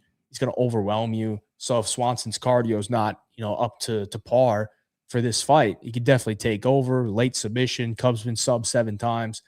So I don't really want to side again. I think I just want to finish. I want to go in that prop pool. I will say this though, Nate might have the worst loss on anybody on the current UFC roster by getting knocked out by Herbert Burns. Yeah. I mean, Herbert Burns might be one of the all-time worst UFC fighters ever, and Nate got that knee in the clinch. I had a lot of money on Nate, not the most money I ever played, but significant amount. 350 I think on him. And when he got that knee and got put out, I mean, I didn't talk to my wife for probably like 3 days. I'm just kidding. I'm an exaggeration, but I was so fucking upset, bro. Yeah. Man, when he got knocked out by Herbert Burns, but he rebounded it well. But again, you're right. His chin's so dodgy. Like Herbert Burns gets him, Julian Rosa gets him in under a minute. Then he goes out there with David Onama and puts on a fucking just war with this guy. Goes out there against Ludwig Klein, takes big shots and submits him. So, but as you get older, that chin, right. Yeah, it goes down. It's going to be a fun fight. I agree with you though. The props is the way to play as opposed to jumping on money lines. But even in the Ige fight, he got dropped. Kind of got saved in the bell. And he did. In the Evers fight, he was stumbling all over the place. And then he found his shot, right? Yeah. Got dominated by Dooho Choi. Morgan Sharia, again, he got hurt a lot in Sharia, but he battled back. And I remember watching, I just watched it recently, and everyone was like, man, round 3's Nate the Train's round. Yeah. And then he gets fucking he was like minus 300 live. Yeah, and then he gets deaded by Sharia in the 3rd round. It sounds me to everyone. It's just, yeah, it is what it is. But regardless, it'll be an amazing, fun fight. And I'm rooting for Cub, even though I love Nate. I'm flipping back and forth on this fight, no matter. No, just disregard what I say on this fight. But I'm back and forth on this, dude. Al-Shamsi Jr. with more Dubai money. Man. Don't forget, man. Cub, decision, Poirier, and KO'd Olives. It's true. He did. Yeah, way back in the day. He got Cub early, or he got, Poirier early. Yeah. Nate less fights, but been KO'd more. Yeah. I mean, Nate's just always in a dogfight, always in a scrap. So, and Cub's got one of the better fights I've ever seen too against Super Cream Boys. So, yeah, one guy beat Dooho Choi, one guy lost to him. Yeah, do MMA math. It always works. Yeah, it always works. Fight that was like 8-9 years ago. Yeah, it definitely works. Definitely works. Dude went into the military service, came back, and But what a way to kick it off. And now we got these two fucking bozos. Let's move on. We got a light heavyweight bout. Dominic Reyes takes on Johnny Walker. Johnny comes in the underdog, plus 121. Reyes minus 141. Walker coming off the win against Zhang Ming Yang. Reyes coming off the knockout loss to Carlos Ulberg, the man in the main event. That snapped a 3-fight winning streak for Dominic Reyes. So he had his little run. The title fight or the title run for Dominic Reyes was in full force, and it gets put to a stop. And Johnny Walker kind of, took some time off since he got KO'd against Oezdemir, and then was a huge dog against Zhang Ming Yang, kind of a setup spot. And I think that was in China, Macau, China. Absolutely was, yeah. And he pulled the upset there. Round 2 KO. Beats the Chinaman, and now here he is as another dog against another chinny fighter in Dominic Reyes. I mean, whose chin is going to give out first, man? I mean, I think Johnny Walker, if you're going to play a side, I think you got to play Johnny Walker plus 20. Really? Yeah. I mean, plus money. Okay. The plus money, but also I think stylistically, Reyes definitely has the more conventional technical striking. Yeah. But I just wouldn't trust him to be able to land on Johnny first. Because I feel like Johnny just like sprints at him, runs, like does like some crazy spinning back fist stuff shit, and he catches. I don't know. I mean, this is just a fucking weird fight, dude. Like, I'd probably want nothing to do with it. What do you think, BP? Yeah, I'm going Reyes. I'm going Reyes by KO. I trust Johnny Walker's chin less than I trust that. They both are chinny, but I think Dominic Reyes with that southpaw left hand, straight left hand is money when he lands it. And I just think there's no one that gets knocked out better than Johnny Walker. I just watched Django Unchained not too long ago, and the guy was like, I like the way you beg, boy. And then Django shoots him, was like, I like the way you die, boy. I like the way Johnny Walker gets knocked out, boy. Like, he flops, he gets knocked out like 40 times. You know what I mean? It's the best thing in the world. No one gets knocked out like Johnny Walker. And if Johnny Walker, just similar to Aaron Pico, if he had a chin, he'd fucking be really good because he's so big for this division. I think he should be a heavyweight. He is powerful. You know, he doesn't have the best ground game in the world, but it's getting better. And you know, he's just a fun fighter, but just no chin there. I remember he debuted against Khalil Roundtree, right? Khalil Roundtree landed like big shots in the clinch, and Johnny Walker smiled at him, elbowed, and fucking killed Khalil. Like, that was so fucking badass. And then, you know, finds out this dude's got no chin. I mean, he did get knocked out pre-UFC. But anyway, I just think Dominic Reyes is going to land a shot and put Walker out. I think Walker, you know, he's getting knocked around against in his last fight against Zhang Miang, however you want to say it. And then he started finding leg kicks. Miang, I don't think trained for the fight. Miang's like, what? Oh, I'm fighting in China. I got to travel. Cool. Who am I fighting? Oh, Johnny Walker? Yeah, cool. Didn't train, was hitting the fucking buffet, didn't care, went out there, was completely gassed, got his legs chopped off, and Johnny won, you know. But I think Reyes just had a baby as well, fresh baby, got that dad strength on him. I'm going Reyes by KO, but I think this is going to be, hopefully it's a really fun fight. This also can get very sad pretty quick if they go 3 rounds and they both are gassed in the 3rd round and we see some real bad grappling. That no one wants to see that. Hopefully this ends early. Hopefully one of these guys goes to sleep. I like Dominic Reyes though. We got a $7.99 super chat. Mitchell Brady 2260. Jakob Viklash, the GOAT, the one to watch. I got Johnny round 2 KO. Could see it. He donoed to shadow Jacob Wicklosh. I love the commitment, bro. Come on, BP. We need the real. We need the real pronunciation. Jacob Wicklosh. Is what did I say? Jacob Viklash. It's Jacob. Clearly, Jakob Wicklosh. Viklash.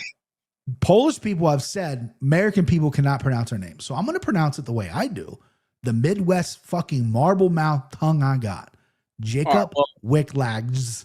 No, I'm just kidding. No, but thanks to the dono and way to shout out your boy there. That's good commitment right there. Jakob Viklash. Another 10 from our boy Al-Shamsi Jr. The Battle of the Chins. I mean, this is truly, I mean, I think the matchmakers probably were fucking laughing their ass off when they came up with this fight. They're like, you know what we should do? Let's put the 2 chinniest dudes in the division against each other, and let's put it on the main card of a numbered event. Because we got to see a KO here. We got to. Let me ask you a question here, Hayden. I just got a text from Santino DeFranco. Yeah. He did not email me back. He thought the email was self-explanatory. He said, can I still hop on? Can you send me the StreamYard link? What do you think? We got to ask the chat. Chat, do you want Santino DeFranco, head coach of Fight Ready, wrote a book, sent me a book. He was supposed to come on tonight. I sent him an email of a rundown of what was going to happen. He never got back to me. I didn't think he wanted to be on the show. He was on Dan Levy's show last night. Half the Battle was great. He texted me. I mean, I'm more than happy to do it. You know, he seems like a good dude. People are saying yes. We got two yeses. Let's do it. One more yes. One more yes, we'll do it. Bring him on. Cool. All right. I actually deleted. Hold on. I'll email him the link. Yeah, you could do that, right? Yeah. Okay. Coolio. All right, we got a lot of yeses. A lot of yeses. It's coming We've on. been wanting to do that. He was going to come on last week, and then it worked out, and our stuff hasn't been better. He's going to break down the co-main event, main event with us, so we still got a little time to go. We only got one more fight, so then he'll sit on for the Blades and Blaze behind the scenes, Blaze and Hokei, and then we'll bring him on. We'll talk books and everything like that. Cool. Let me email him. Boom. What up, Seabass? How we doing, brother? Should we hop into this one? While you're Yeah, working go ahead, out. buddy. I'll break it down. All right. We got a heavyweight bout here. My man, Josh Hokei, comes in as the dog, plus 115, taking on Curtis Razor Blades. Sits at minus 135. Big step up in competition for the incredible Hoke. 2-0 in the UFC, wins over Denzel Freeman, and a win over Maxi Menace. Yeah, who the fuck is that? Who is it? Maxi Menace. I mean, good Lord. This is a massive step up in competition. I know. I mean, Curtis went up against Rizvan Kuniev, his last fight, who didn't even have a UFC fight, and I think he lost that one. So the question is Josh Hokei on the level of the big Riz? I think he is. I think he is, dude. I have been the Josh Hokei truther. If you've been watching these streams this year, I've been big on Josh Hokei the whole year. And I said at the beginning of the year he was going to be the man that finished with the most wins in the UFC and the most knockouts in the UFC in 2026. You did call it. I did not think that they were going to be matching him up with Curtis Blades this fast. I thought he was going to be facing the Maxi Menaces of the world. Maybe, get a Marcin Tybura, maybe like a Mick Parkin or some shit. And I thought he could rack up some wins and some finishes there. But it's a big, tough fight here. I mean, my worry really is just the size difference. Because Blades is 6'4", 80-inch reach. Hokei 73.5-inch reach. And he's a guy that wrestled, I believe it was at like 185. He's not a big dude. No, but he does have the football strength, which I like. Correct. I like him at heavyweight because Cain Velasquez wasn't the biggest guy either at heavyweight, right? I mean, he's a little bigger than Josh, but the athleticism and the cardio really played a factor. So, but him next to Ulberg when they had a little altercation in the back. I know Ulberg's a very tall guy. I was like, man, Josh Hokei is not that big. Yeah, he's really not. That's my worry, but I think he can just be faster than Curtis Blades. I think I'd rather take the plus money because I've never been a Curtis Blades guy, and I think Curtis has never really been that great. He's just kind of been the guy that has wrestling in the welterweight or the heavyweight division. The heavyweight division that can exploit these guys that don't have wrestling. But now he's going up against another wrestler. And Curtis Blades, I was shocked to see when I was going through the stats. You know how many knockdowns Curtis Blades has in his 19-fight UFC career? That he has given or he has been knocked down? That he has given. 6. 2. Wow. 2 knockdowns in 19 UFC fights. I mean, I knew it wasn't a lot, but for being that big of a man, I'm surprised. Right? Yeah. Right? It's not like he's some crazy power puncher on the feet. And, one of them was against Chris Dawkins, who has no chin. Yeah. So, I mean, I was there for that one. We were both there. UFC Columbus. We were there. Yeah. That's where, because, I'm a bigger dude. And when I meet these fighters in person, I'm always surprised how small they are, right? Meeting Curtis Blades, I'm like, oh yeah, this dude. This is fucking massive. I mean, big legs, big body, 6'4", big ass fucking head. He's a big fucking dude. Yeah. Yeah, I mean, I kind of agree here. I think Blades is a favorite just off experience, which could definitely win him the fight. We don't know if Hokei's going to be good to go 15 minutes if he can't get him out of there early, but I think it's dog or pass can be Hokei. What do you think? Yeah, I mean, listen, I want to shit on Josh Hokei because that fucking thing he did today was so cringy, the bit, right? And then he shifted into a Latino character, and it's like, you're separating yourself, that's cool, but the minute he loses, where does that bit go? And it's not original. Chael did it. Colby kind of does it, but he separated himself, so I get it. But you watch him do the football interviews, which someone dug up. Like, he's a cool guy already. But, do you, my guy, get your money. And obviously it's working because heavyweight's wide open and they shot him up right to Curtis Blades. I like Blades in the spot. I just think Blades, again, experience pace here. Hokei, though, worries me with his pace because it looked really good, his last pace. It looked really good. It looked like he had no business slowing down. And, he'll take you down for you to get up to take you down again. Curtis Blades, had a little trouble with his anti-grappling against a guy like Jailton Almeida. Obviously, he chinned Jailton Almeida, but there was a period there where Jailton was on his legs and Curtis was like, ooh, Curtis got great wrestling, but how good is his defense wrestling? How good, his offense is good. but he's a big boy here, right? And I think Hokei, you know, he's going to come out. He's still very inexperienced. He's only 8-0. He is an athlete. He's going to have some really good moments against Curtis Blades here. I wouldn't be surprised if this is a very close decision or Hokei blows him out of the water, I'm covering all my bases here, or Curtis Blades shows him a vet lesson. I do think there's levels. I think Curtis Blades is going to show him a little bit of a level here. I'm saying that based on, because I do not love Josh Hokei, but I know I know one or two things. You're going to be in Miami, so I'm not going to bother you. But if Hokei loses and he gets knocked out, you will be getting several texts from me, which I usually don't text you on fight night. I'll leave you alone. If Blades win, or excuse me, if Hokei wins and finishes him, I know your Instagram will be a party. So either way, I'm excited. But I'm taking Curtis Blades, not super confident about it. My heavyweight record is terrible, but give me Curtis Blades. Be prepared to get hoaxed. That's all I got to say. All right. Well, bring him on. Bring on the man of the hour, Mr. Santino DeFranco. How we doing tonight, brother? Good. What's up, gentlemen? Santino DeFranco, thank you for coming on, brother. Here's his book right here. Fight Ready, an MMA coach's guide to losing weight, getting strong, and kicking ass, which is weird because I have that tattooed on my back. So, I mean, I'm not gonna hit you a copyright infringement, Santino. Thank you for hopping on, brother. This is exciting to do this. I saw you on half the battle last night with Dan Levy. You did a great job. Dan's a good dude. Happy to have you on the BigJive Show, bub. What do you think about this card? I appreciate it, man. I appreciate it. As a coach, how are you looking at this card? Like, how you like? Is it exciting for you? Hold on. Even before we get to that, I just was here. You guys were talking about Blades and Hokei. Tell me that Curtis Blades isn't the Derek Brunson of the heavyweight division. Tell me those two people aren't the same fighter. They're the same fighter. Yeah, you're 100% right. Except for the fact that Blades doesn't gas out as bad as Brunson does, but Brunson towards the end was having some tough times. It was bad. They're both black. Well, Chris Curtis, my guy Curtis. I didn't notice that. My guy Chris Curtis gets stopped by people in the streets and go, Curtis Blades, nice to meet you. And Chris is like, I'm 5'9". What do you mean? I'm not Curtis Blades. Just a black guy with a beard. Yeah, right. They're like, it's all the same. All right, so we got the co-main event here. Before we get to the co-main event, I want to talk about your book quickly. You were nice enough to send me an advance copy. I really appreciate it. What made you write this book? Is this something that's been in the work for a while? You obviously been a high-level coach. You've coached guys like Henry Cejudo, the Korean Zombie.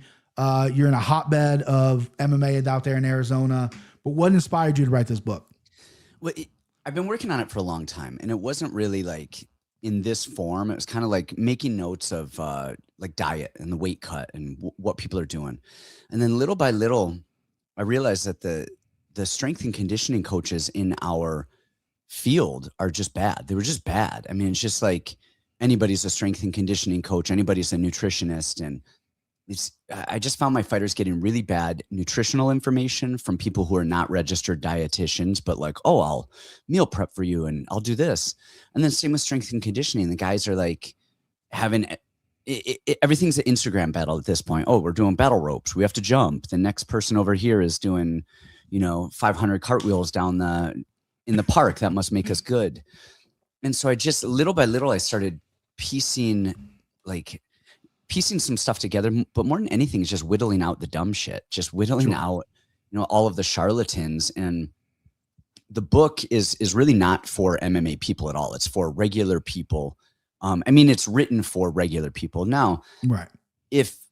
If you're a weekend warrior, if you're just trying to, get in better shape for a wedding or whatever, lose some weight, great.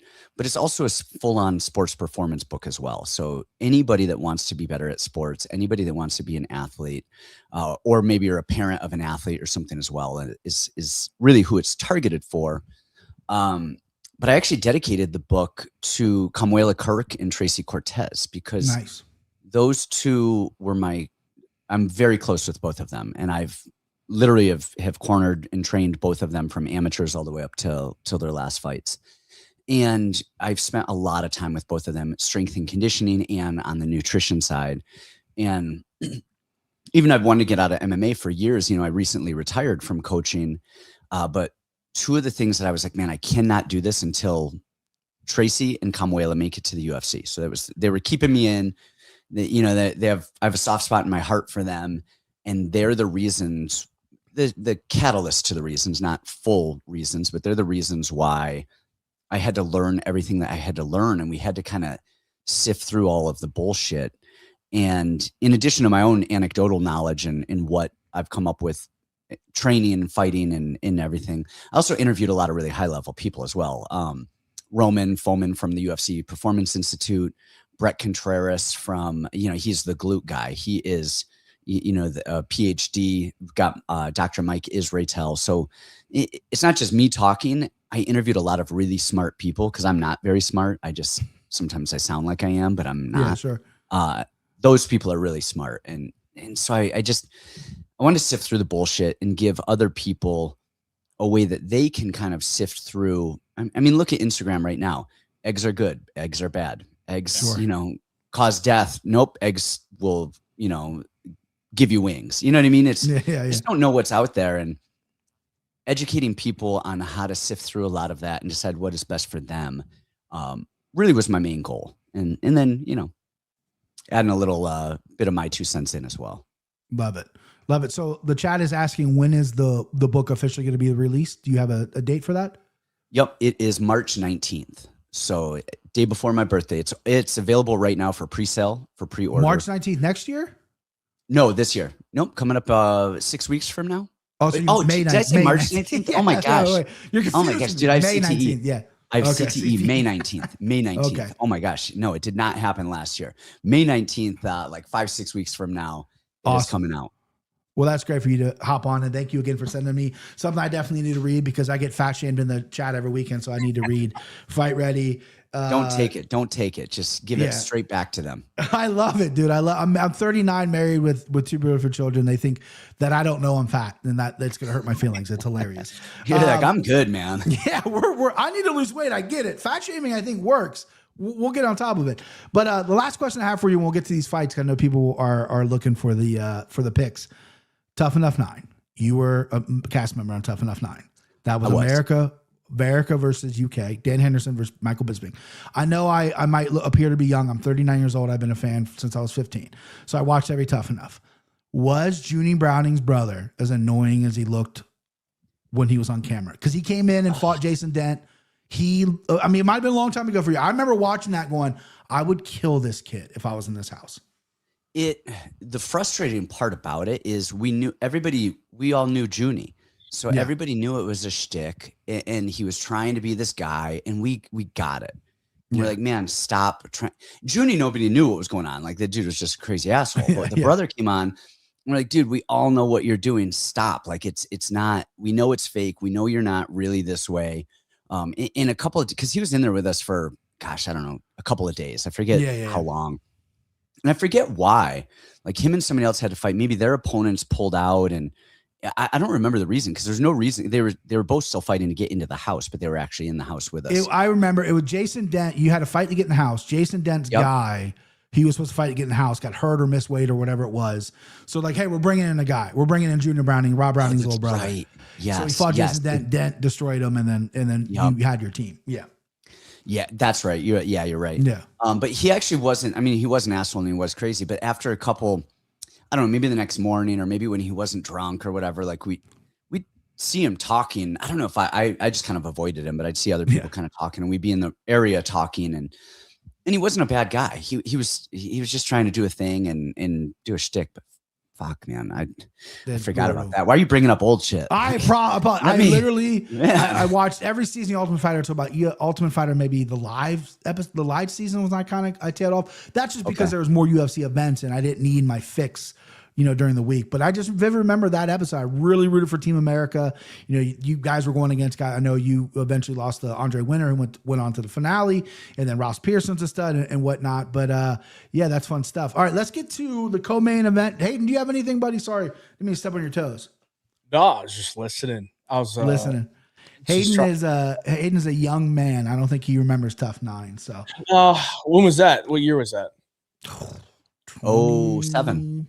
Yeah. 07. Yeah. I was 7 years old, so I was probably I was not. You missed that one. You were watching cartoons. Yeah, you missed that one. It's funny you guys asked, like, right, I interrupted you. You're like, what do I think about this card on a coaching level, just top to bottom, kind of the whole card. Yeah. And honestly, it's chaos. Like this whole card is old person versus old person, like bad chin versus bad chin, like minus 110 plus 105 coin toss, like who falls and slips on a banana peel first. I mean, you have Kevin Holland. First of all, anytime Kevin Holland is fighting, you're like, well, who knows what the hell is going to happen here? And then you have Johnny Walker on the other side, and it's like, who knows what's going to happen here? I mean, there's so much. We just got done breaking that fight down. Yeah. Oh my gosh, it's all chaos. There's a couple of fights that I actually like on this card in terms of like betting and picks, but man, there's a lot of them where you're like, I don't know, flip a coin, shrug, and hopefully you don't lose too much. That's right. Yeah, that's gambling for you here. But let's get to this co-main event. Best cards for entertainment value, though. Yeah, that's true. Usually when they're really like, if everyone's like 500, you're like, well, how am I supposed to find an edge? Yeah. You're finding edges here. I think this is one of the highest lines of the night. I don't know about this one. Kick it off, hey Jive. He's the fourth biggest favorite on the card, third biggest favorite on the card. The biggest is Pico, right? Minus Pico, 330. Gastelum, but I think he's the third biggest favorite on the card. But we got a light heavyweight bout here in the co-main event. We got Mirzakhanov coming in at minus 187. Paulo Costa sits at plus 162. Line's coming down a little bit for Mirzakhanov. He was up at minus 200 earlier today. So a little bit of love for Paulo Costa coming off the win against Roman Kopylov, another southpaw Russian striker. But Costa's moving up a weight class here, up to 205. The undefeated Mirzakhanov, back-to-back KO wins. Knocked out Rakic with a jab. So nothing to turn your head about for Mirzakhanov. Man's never lost, and he's one of the slickest strikers that I've seen in the light heavyweight division. I mean, you look at his striking at 5'10", what he's able to do at this division is quite impressive. But I do think there might be some lighter man skill here with Paulo Costa that could come into play, because I look at a lot of these light heavyweights, Menefield, Devin Clark, Tafan Chukwi. I don't think these guys really know how to fill the space. I think Paulo Costa can fill the space with some kicks, and he kind of did that against Roman Kopylov. So he's had a lot of success with the southpaw strikers. So personally, I think it's dog or pass. I think you got to play Paulo Costa here at plus 162 as long as he's motivated and he comes in here. Yeah. Doesn't have to cut the weight. Maybe he gets a little bit more time to focus on his training instead of just trying to cut the weight.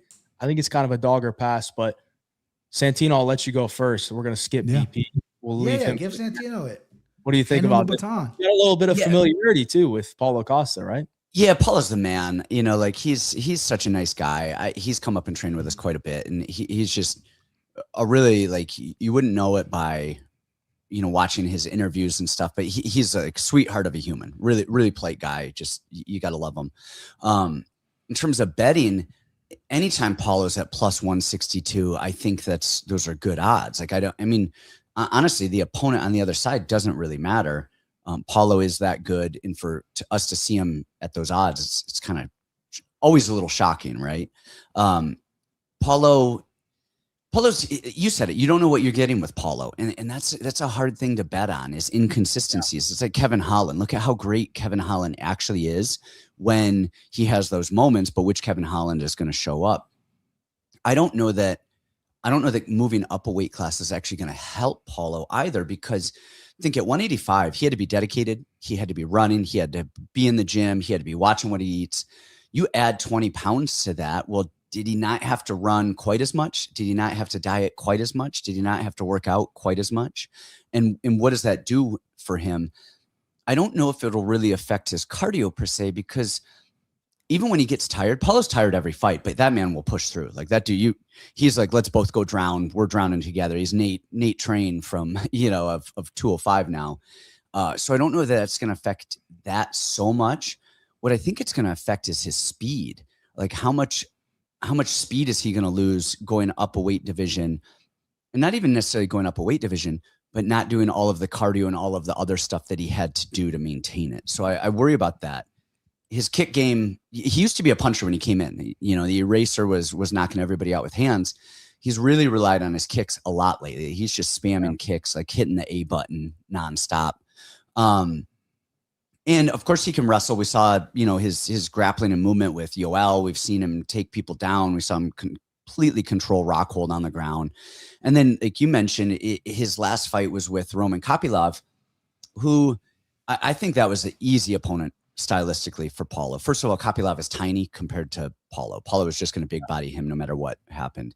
And the other thing is Kopylov is such a front heavy boxer that it was really kind of like, hey, let me just keep kicking you. And Kopylov doesn't stand upright. He doesn't block kicks. He doesn't check kicks well. Even when he does check by lifting that leg up, he kind of falls forward because he's so heavy on that lead leg and that boxer stance that I think it's kind of hard for him to get going.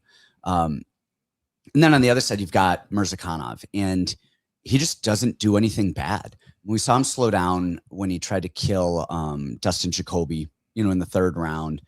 Rumor has it his arm was broken, but he's got that really light footwork where he's very light on his feet, bouncing, and then he's a sniper. You see him in his takedown defense, and he's kind of like relaxed. Like he's like, I'm not even worried about this. And then he finds his way off the cage. Murzakanov, like I want to go Murzakanov here because he doesn't make mistakes on one side. So you have one guy on one side who's undefeated, doesn't make mistakes, and checks all of the boxes, right? Maybe cardio is a little suspect in relation to Paulo, but Paulo slows down too. He's clean. He's never off balance. He can defend a takedown. He has really good fight IQ. He has good power, and he's the guy who's been in the weight class.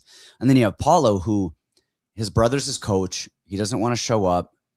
Some days he looks amazing. Other days you just don't know what's going on. And then if stuff doesn't work out for him, he kind of doesn't have a plan B and change it up much. So I love Paulo. On a bet side, you're like, man, I love Paulo at plus 162. And I think he's going to look really amazing as a dog who doesn't quite get it done. And I think Murzakanov ends up with that close decision where it's like, man, it was a good bet, but we still lost if you're picking Paulo. Yeah. Paulo Costa's a guy that I just think if he locks in, because he was locked in against Kopylov. He was a man on the mission. Other times it looks like he's playing games.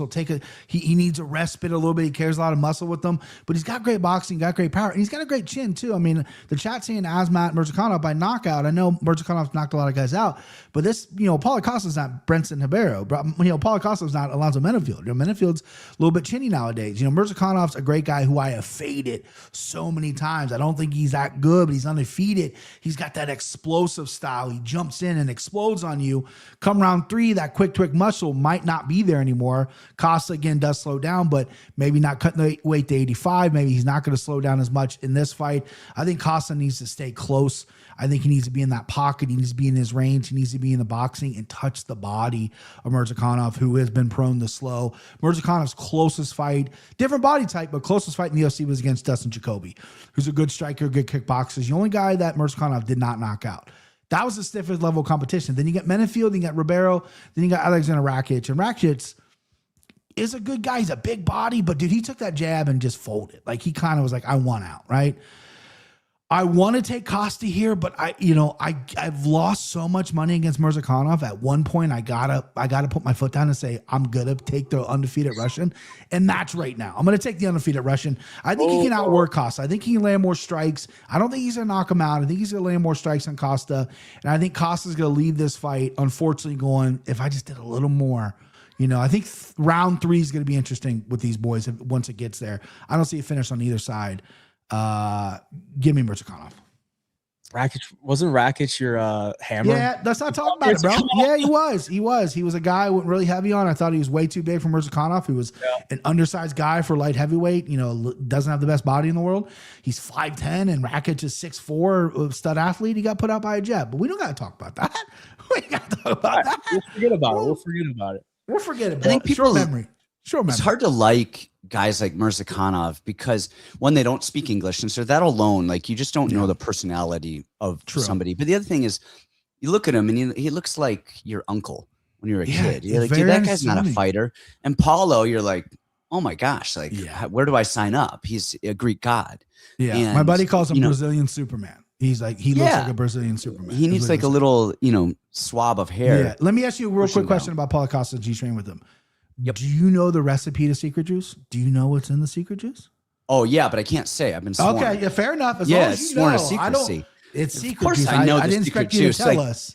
Yeah, you don't just hang when out I and see train him with drinking out Paulo of that Costa bottle and without drinking the juice. Yeah. It literally, he has it like taped on that bottle with the videos I've seen, or like a jug or whatever. And it looks like hot piss, but he's like secret juice and he has merch. I love it. I love that he has that. He is such a troll in real life. It's awesome. I can't. What a funny troll. One of the funniest videos I've seen of Paulo Costa was when Colby Covington apparently was dating Paulo Viana, and she commented, "No, I'm not dating him. He likes fingers in his ass." And Paulo commented, "How many?" Like, that dude. I mean, that dude's great. I mean, you gotta love it. The broken English that he does on Twitter, it's great. It's phenomenal. What a guy. Yeah. We missed a couple super chats. Mitchell Brady missed my super chat because this guy was yapping. Is that me? Mitchell Brady? No, he had one a while ago. He's 3 super chats now. I got Josh here. Talk about a Hokei. I think he's younger and faster. Yeah, you got Wiklash. Go. Say it, DP. Jakob Wiklash. Jakob Wiklash. Go. All right, let's go to the main event of the evening. Like the stream for us. Subscribe to the channels. We appreciate you all for being with us. Appreciate Santino for taking some time as well to hop on the show. We got a light heavyweight title on the line. Yuri Prochazka comes in as a -110 pick'em against Carlos Ulberg. So sits at -110 as well. 9-1 in the UFC for Carlos Ulberg. 9-fight winning streak. He's the older man, which is kind of weird to look at considering the discrepancies in the professional records as far as amount of fights. 14 for Ulberg and 38 for Yuri Prochazka. 37 of them have ended inside the distance. This man has only lost to one man in the last 10 years, and his name is Alex Pereira. Poetan. He's coming in here looking to get it done against the man and snap his win streak, get his belt back. What do we think here, Santino? Are we going with the Yuri train, or are we going with Ulberg to spoil the show? Because I'm sure everyone's going to love Yuri Prochazka this week. Yeah. We're going down under, man. Ooh. I love Yuri. Who doesn't? Who doesn't love Yuri? We love watching him fight. He's utter chaos. He's so unpredictable. I mean, his zigzag, jumping gazelle movements are just amazing. His craziness. He's in the woods for 40 days and 40 nights with nothing but beetles keeping him company. You know what I mean? Like, the dude is just the guy that you want to see do well. He's actually trained with us. He spent a month or 2 with us over at Fight Ready as well. I thought that I was going to ask you that. Yeah, I knew he spent some time over here. Yeah. And he was awesome, super respectful. For Yuri to win this fight, he not only has to cause the chaos, but I think he has to grapple. I'm not sure that Yuri's wrestling is amazing. Well, his wrestling is not amazing. His jiu-jitsu is not amazing. He somehow just latches onto people and creates these, even in grappling, there's these weird chaotic moments. Think of the Glover Teixeira fight. I mean, Glover is Glover, and one of the best grapplers, light heavyweight division has ever seen. And he's death gassing because Yuri just won't stop, flailing around. And then again, the same thing I said about Mirzakhanov, I'm going to say about Carlos Ulberg is, what does he do wrong? I mean, he's so precise. He's never off balance. You watch that man throw punches and he doesn't overextend. And one thing I love about Ulberg is he doesn't throw in return. He throws and he's either rolling or he throws and he's pivoting off. He will throw these big combinations, and then he doesn't just keep punching until he gets hit. He's throwing, resets, throwing, head offline, touch, go. And then he just has that, kickboxing background and pedigree. His jab is beautiful and his calf kick is beautiful. He does the right stuff on the cage. He'll, defend, get wrist control, angle off. He knows he shouldn't be there. And yeah, we saw him, death gas against, who was it? Enja Kennedy in Chukwu. Yeah, that was like his only loss and a learning lesson. Yeah, early. And we've seen that. How many times have we seen somebody almost get somebody out of there and hurt them and just go balls to the wall and then gas themselves out? I mean, that's a learning experience on that one. He was piecing them up. He only had 4 fights too at that point. Yeah, he was a baby in MMA at the time. I like Ulberg here, and I know it's not the fun pick because nobody knows who the hell Ulberg is, not the casual fans. Like, this is just some random guy fighting Yuri who they've seen fight. They know who Yuri is, and he's crazy, and he's the guy they want to win. It's just like Paulo. Like, they know Paulo. They want Paulo to win. But, man, I like Yuri as a sharpshooter. Or not Yuri, I'm sorry, Ulberg as a sharpshooter here. Nice. Hey, Jive, you want to take it, babe? You want me to go? Yeah, I'm gonna go last. Okay, let's go for that. Let's go for that. Because Yuri Prochazka, this dude's a wild dude. He's my favorite fighter to watch right now. And this is a completely biased pick. I mean, I think Ulberg, it's even for a reason. Ulberg is technically sound. He's well trained. He's a sponge. He only has gotten better. He's been pushed for 3 rounds in a couple fights. He's not just flatlining everybody. And his straight punches and his combinations or in his movement as well. Distance management is fantastic. Yuri's been chinned before. Yuri's been put down before. Yuri does get hit. He keeps his hand very low, but he creates chaos. He jumps in. He's going to find a way to chip away at that distance that Carlos Ulberg plays really well. Footwork very good. Ulberg could expose Yuri with some leg kicks because he gets his legs kicked up. But Yuri, man, this dude is an interesting cat. Hey, Jai, by the way, shout out to your Instagram video. Very, very funny with you being Ulberg in the woods. I love that. That was a good laugh for me. What did I say? Ulberg in the woods. Excuse me, Yuri in the woods. I keep mixing my words up. Yuri's an absolute madman for a reason. He's got a kid due in a week. He said, I'm only taking this fight. If it's for the title, it's for the title. He looks to be in phenomenal shape. This guy trains and runs so he doesn't breathe. He's a different kind of animal. I also hear he's super disciplined, but then he lets loose. He'll drink a whole bottle of vodka with one sip. He'll take the bottle and he'll down it. He'll skull it. The dude is an animal on all sides of it. This should be a really competitive, fun fight, and they need that in the light heavyweight division. I tried desperately for this podcast to get a Yuri Prochazka headband. I couldn't find it. Couldn't buy one. Couldn't find it. But I like Yuri. I like him a lot in this spot. I think Ulberg is going to fight for the title. He might even hold the title one day. And again, he could possibly win Saturday night. But I think it's Yuri's time. I think Yuri, let's go for that. I think Yuri wins. So I got to break the tie here. Break the tie, bro. You're the tiebreaker. Actually, I might have to flip sides. Hearing him drink a bottle of vodka in a sitting or one down, I'm like, I heard. You win. He doesn't drink. He doesn't drink a lot. And I heard when you go party with him, it's nonstop. He's as intense partying as he is. Crazy, dude. As he Yuri is. Prochazka, at the club, just fucking bottle up, boom. Done. Well, yeah, you don't know. Is he sparring right now or is he dancing? He's just bouncing around. Yeah, right. You don't know. What's going on? Are you hitting me or are we cool? You want a drink or? No way he drinks the bottle of vodka normal either. It's so weird. No. He does it. Yeah. This we got a $14.99 for Mitchell Brady giving us a. I get that everyone likes Yuri, but I think Ulberg is levels above. I was expecting him to be a big favorite. I'm going to need some proper pronunciation of Jakub Viklash. Put some respect on the GOAT. Let's hear it, BP. Brother, I can barely say my own name. Jakub Viklash. That's the best I can do for you. What is it? Viklash. Viklash. That's the best I can do for you, dude. That's the best I got. Thank you for the dono. Well, Mitchell Brady broke the tie, and I think I'll say this. I don't want to pick a side because I think it's parents, right? Yeah. You're do I choose mom or dad over here? It's I love my Yuri Prochazka more, but I know Carlos Ulberg might be able to take care of me a little bit better. I think Carlos Ulberg is going to be looking good early in this fight, man.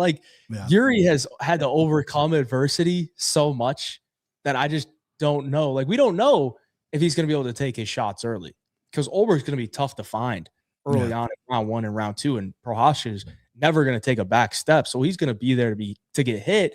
And Ulberg's got such a good lead hand. Good jab, good left hook. He could step off, do a check left hook.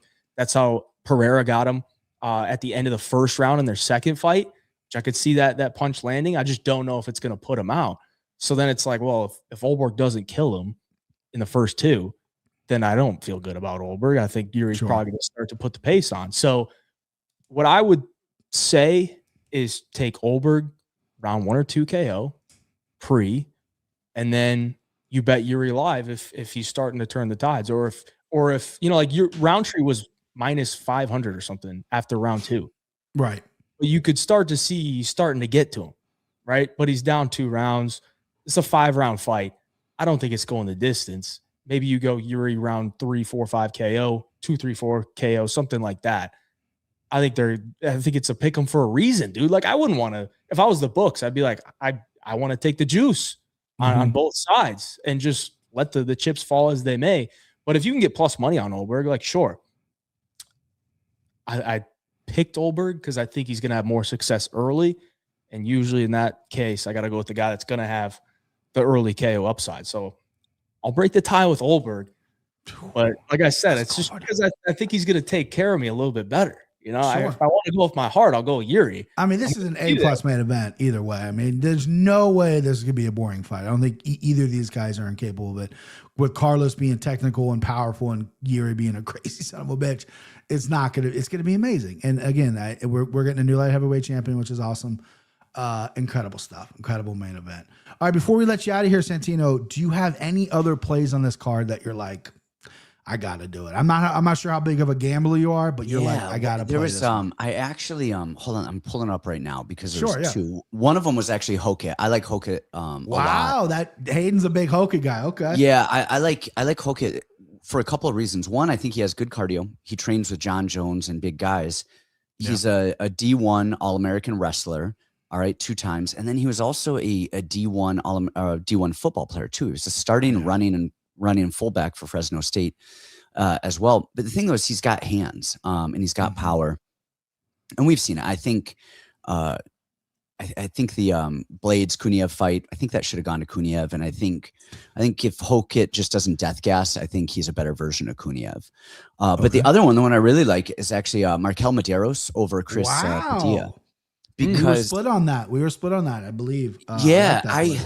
So first of all, just a little methodology over here. I never look at the odds before I watch tape because I never want to be swayed with what the odds are and how I should think a certain way. So I watch tape and then I kind of go like, okay, I really like fighter A, or I really like fighter B, or maybe I kind of give the edge to fighter A, or like fighter A is absolute murdering him, you know, and it's kind of like where I lay on the spectrum. And then I'll kind of look at the odds and go, like, if I really like a fighter to win and then they're dog odds, like what? Like it doesn't make sense to me. And then most of the time, 90% of the time, I really like a fighter to win and they're minus 400. And I'm like, oh, of course, that makes sense. But the thing about Markel is, first of all, he was at Factory X. So he's got that good touch, kind of point striking, switch stance style of the Factory X striking. He's now been over at the MMA lab for a while, and they have a lot of tough guys there. And he's going to have the cardio. He's going to have the cage wrestling with those guys day in and day out.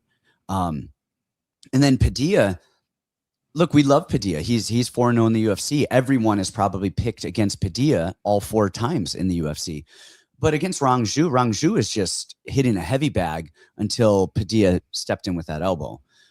Jai Herbert and him, like, dude, they just stared at each other. And at the end of 3 rounds, it's like flip a coin. You beat James Yontop, which is like, I mean, that's not impressive. The Bonfim win is good. The Bonfim win is really that's good. His best win for sure. Yeah, but then you have a guy like Markel who does volume. And so Padilla is going to sit back, like skirt the fence like he always does with his high guard, while Markel pitter-pats jabs from both stances and low kicks and just does volume. And then Padilla is looking for that big step-in elbow. But Markel's not off balance like that. He's not lunging in like Rangju is. He's significantly better than Rangju, I think, in that striking battle. So I think last I saw he was like plus 155 or 160, something like that. Yeah. I like Markel. I think he's a great dog to look at. And I like him by decision. Yeah. Love that. You just swayed me. I was on Padilla. I marked it on my paper that I'm taking Markel Mederos, and you're going to take full credit. And if he loses, you're going to take full responsibility. No, if he loses, I mean, I have no idea what you're talking about. I came here to talk about the main and the co-main event. Correct. You're putting me on the spot. You're right, 100%. Yeah. Anyway, if you Santino, win, I look like a genius. You do, but you're an amazing. Thank you for coming on. His book is right here. Fight Ready will be out May 19th. Go pre-order now. Unbelievable stuff, buddy. Thank you. Hopefully we'll have you back on, man. You're the best. I really appreciate you coming on, man. Thanks for having me on. It's been a blast. Appreciate it. Thank you. Take it easy, brother. All right. What a good guy that guy is. Santino We got some parlays for you, boys, and some shots. But before we do that, we got to rip some cards. We're doing cards before the breakdowns? Okay. Yeah. We got Empty the Clip segment coming up. Most confident play, 3-punch parlay, and the sicko parlays coming along. But we got 2 cards to rip. Last week, we got the Ohio boys, Stipe and Cody Garbrandt. You know, and this week, let's see what we get. See who we get. man, if we ripped anyone on this card, that means we have to bet on them. So Deal. if we rip a Esteban Ribovics, you Ah, gotta fuck. Ribovics, bro. That's fair. That's fucking fair. Give me That's something fair. good. Give me something good.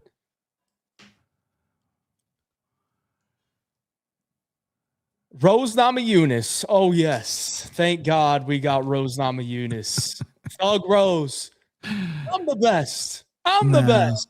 Not great. I like Rose, and then I feel like her personality kind of made me not like her. Yeah.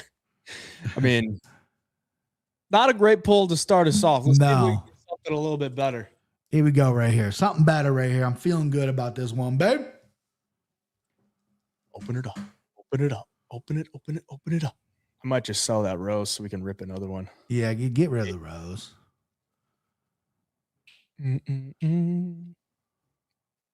Islam Makhachev. All right. One of, if not the best fighter in the world right now.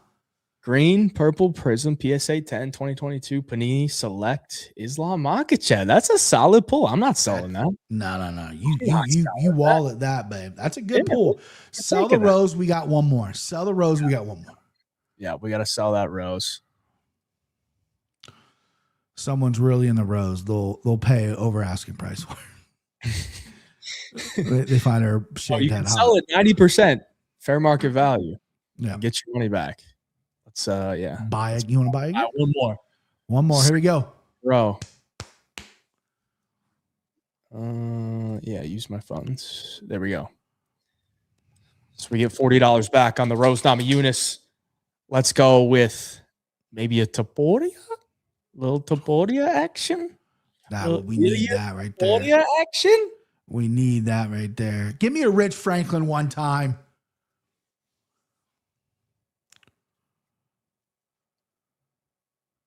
Zhang Wei Li. Okay. It's a shit card though. Yeah, there's not the value is not. It was less than Rose. It's not there at all. All right. Well, shit card too. As long as it was Esteban Ribovics, I'm okay, man. I'm okay with 1 out of 3. We get the Islam Makhachev, which is a decent pull. Great card. That. But you guys want to rip some packs? You can use code HeyJive10, get 10% off your first pack. Just go to collectibles.com. I'll put it in the chat right now. You can rip some packs yourself. You're going to buy the pack just like we did, $60. You can rip it live online. You're going to get the card in the digital wallet, but it is a real graded UFC card. If you want it shipped to your house, you could do that, or you could sell it back just like I did if you get a shit card for 90% market value, and then you can go back to ripping and try to get some more. But those are the packs this week. Kind of glad we got an Islam Makhachev, you know? That's a dope card, bro. I mean, listen. Solid card. Best active fighter in the world right now. I mean, I know there's an argument, but I'm a big Islam fan, but as far as years down the road, that thing might be pretty solid down the road. Yeah, your kid might go to college off that card. Come on. Maybe. All right, BP, who we emptying the clip on? Let's go for that. My guy.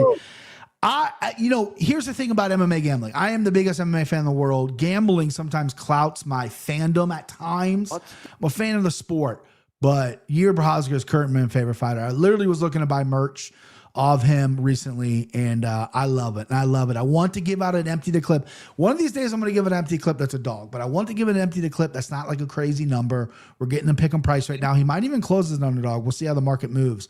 But man, I love Yuri Prochazka. I know it's a dangerous fight. I know it's not a crazy empty clip. I'm not going to give out 300 right now. Minus 110 on Yuri Prochazka. I just think this dude has another gear, another level of toughness over Carlos Ulberg. I cannot fucking wait for this main event, dude. Let's go for that. What? What? I mean, you gave out Verna last week. Huh? I gave out Verna last week. She was actually very low, right? Because everything in my body wanted me to give out Tommy gun. You know what I mean? Yeah. But, he was like minus 1,500, whatever the fuck it was. So, give me Yuri. I banked it last week on Verna, who was a similar number.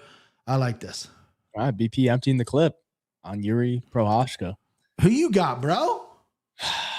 Well, we're on a 2-week winning streak. So Yeah. we gotta get another one through. Go on a little 3-week winning streak. I hope it's who you think it is, or who I think it is. No, But you wouldn't put it into the clip.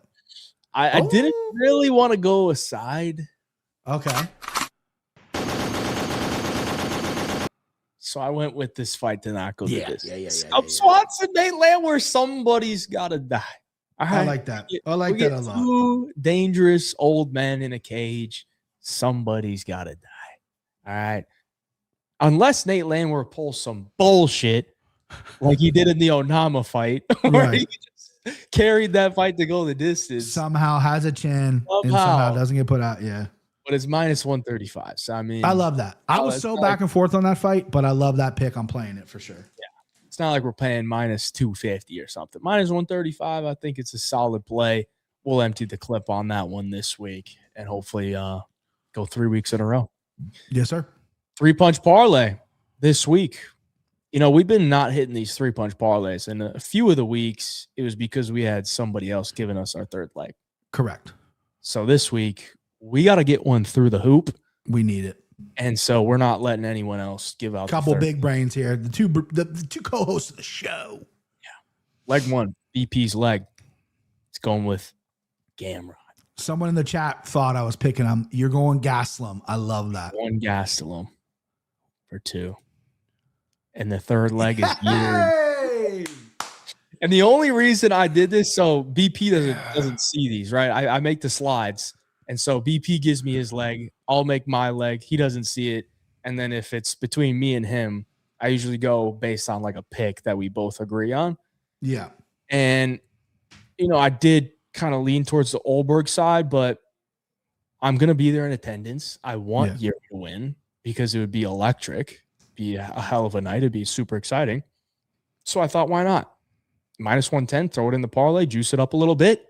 Chat, how does that lose, bro? Chat, you always tell us how things are going to lose. How the fuck does that lose? It doesn't. It doesn't lose, man. Lock parlay.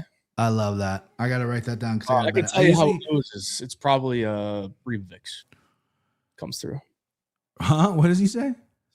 If it loses, it's probably because Ribovics comes through. Oh, against Gamrot. Yeah. That ain't going to happen, though. So we're good. Not going to happen, eh? Okay. We'll see. Ain't going to happen. Sicko parlay. I love my sicko parlay. BP's 1-9 on the year, up 12.28 units. If you put 1 unit on all the sicko parlays we've given out. Leg 1 for BP. Kevin Holland. Money line. Plus money, Kevin Holland. Keep it easy. Keep it simple. Leg 2. Pitbull. KO. Dropsless Obama. Plus 525 bomb on Pitbull. No, it takes 1 for Pico. And then, Reyes by KO. 2709. Yeah, buddy. 27-1. I love it. I mean, absolutely love that. I put that together. It took me a little longer than normal to put this together. I mean, the sicko parlay, I mean, I know it's 10-1 odds. You think I'm just throwing darts, whatever. I'm working. I want this to win. And this one took me a little longer than normal. But the leg that I always knew was going to be on there was Pitbull by KO. I love Aaron Pico, but I just do not think that chin's there, bro. Takes 1, and that's 27-1 right there, babe. I love it. I got a sicko parlay for you guys as well. Tell me, bro. Pretty good about it. Feel pretty good about it. But we're gonna need some more likes first. Is it a decision parlay before you get going? Okay, you switch it up. All right. We're actually going 3 dogs. Woo! Money line. All 3 dogs money line. We got over 370 people in the live stream. We only got 86 likes. We got to hit. Those are rookie numbers. Let's get to 100 real quick here. We can get it very, very quick. Let's bump those numbers up, boys. Those are rookie numbers. Before the end of the show. Leg number 1. You're going to hate it, BP. I already know that. Esteban. That's your guy. Back your guy. Esteban. Leg number 2. Yeah. I figured he'd pop up. The Incredible Hulk. I figured he'd pop up. Leg number 3. Paulo Costa. Plus 1336. That's 3 guys to get it done by any means necessary. Rarely would I ever come up with a 3-dog money line parlay. You did it. I like these guys, man. You did it. These are some dogs, bro. I mean, honestly, I'm so in on Gamrot that this is gonna crash and burn, and I'm sorry, but I want to stay positive for you. I'm a positive friend. I don't want to shit talk my friends. I want you to win, but you gotta get Ribovics off there, bro. YG Davey did read me, dude. He fucking put it in the chat before He did. YG Davey knows your betting style, brother. I like that. People can predict me too. Anytime a Jeremy Scart, like a couple years ago, anytime he fought and he was an underdog, they're like, dude, BP, you're taking GM3. We know it. And I was. And they knew. They knew it. Ribovics puts it on him. Hokei KOs him in round 1. Costa puts it on him. We cash it plus 1336. Let's go, boys. Let's go, boys. All right, make sure you get your picks in on 3-punch convo so you can win that $1,000 if you get all 12 fights correct. Link down in the description below, 3punchconvo.com. You can use code BigJive for a free month to get full access, or you can just sign up for free and get your picks in there. But that's going to do it for the show. Ladies and gentlemen, good luck this Saturday. If you're in Miami, keep a lookout for me. Come up to me if you see me. Yeah. I'm not going to be upset about it by any means. Even if I look busy, just fucking come up to me, okay? I love it. I love it. Dap them up, bro. Hug them up. In person, so don't feel Are you gonna be wearing gold chains like in your picture, bro? Because that's a good look. Maybe. I mean, I'd probably hit like fucking DH gate and get some fake ones for me. Yeah. I love that. Quick, shout out Santino DeFranco for coming on, and thank you for the book. That was a great guest. Our first guest, by the way, Santino DeFranco. We had another guest that was supposed to come on this week, and then I don't want to out his name because I think that he ruffles some feathers. He is unfortunately busy, but I'm glad Santino came on and absolutely crushed it. The guy was he said he retired from coaching, but he was a high level coach for many, many years, and his book is great. So yeah, he's got Magic MMA coming on next week, and I'll spit in his face virtually. Last dono from our boy Al Shamsi Jr. Let's cash these bets. Let's cash them, brother. Let's go, brother. Thank you for the donos all night. You're amazing. The Dubai money. Shout out to him. Appreciate y'all. Yes, sir. Chat for hanging out with us for over 2 hours and 20 minutes. Hopefully, if you're watching this back, hopefully we don't keep you for too long. Or maybe if you want us to be here longer, maybe we can go longer in the future. Who knows? I got stories for days. The chat usually marks my stories over under. I can tell you some shit. I'm old. I lived a life. Let's go, boys. I'm feeling good about this card. It's gonna be sick. Appreciate y'all. Till next week. Next week we got Canada card, so we'll be back here next week. I got a big play next week, boys. Teasing it. Big play. I gotta know this. What you're gonna have to text it to me. I haven't even looked at the card yet, so I don't. Yeah. I can't even guess it, but I looked at it last night. Or no, Monday night. Yeah. All right, boys. Till next week. BigJive MMA Show. We out.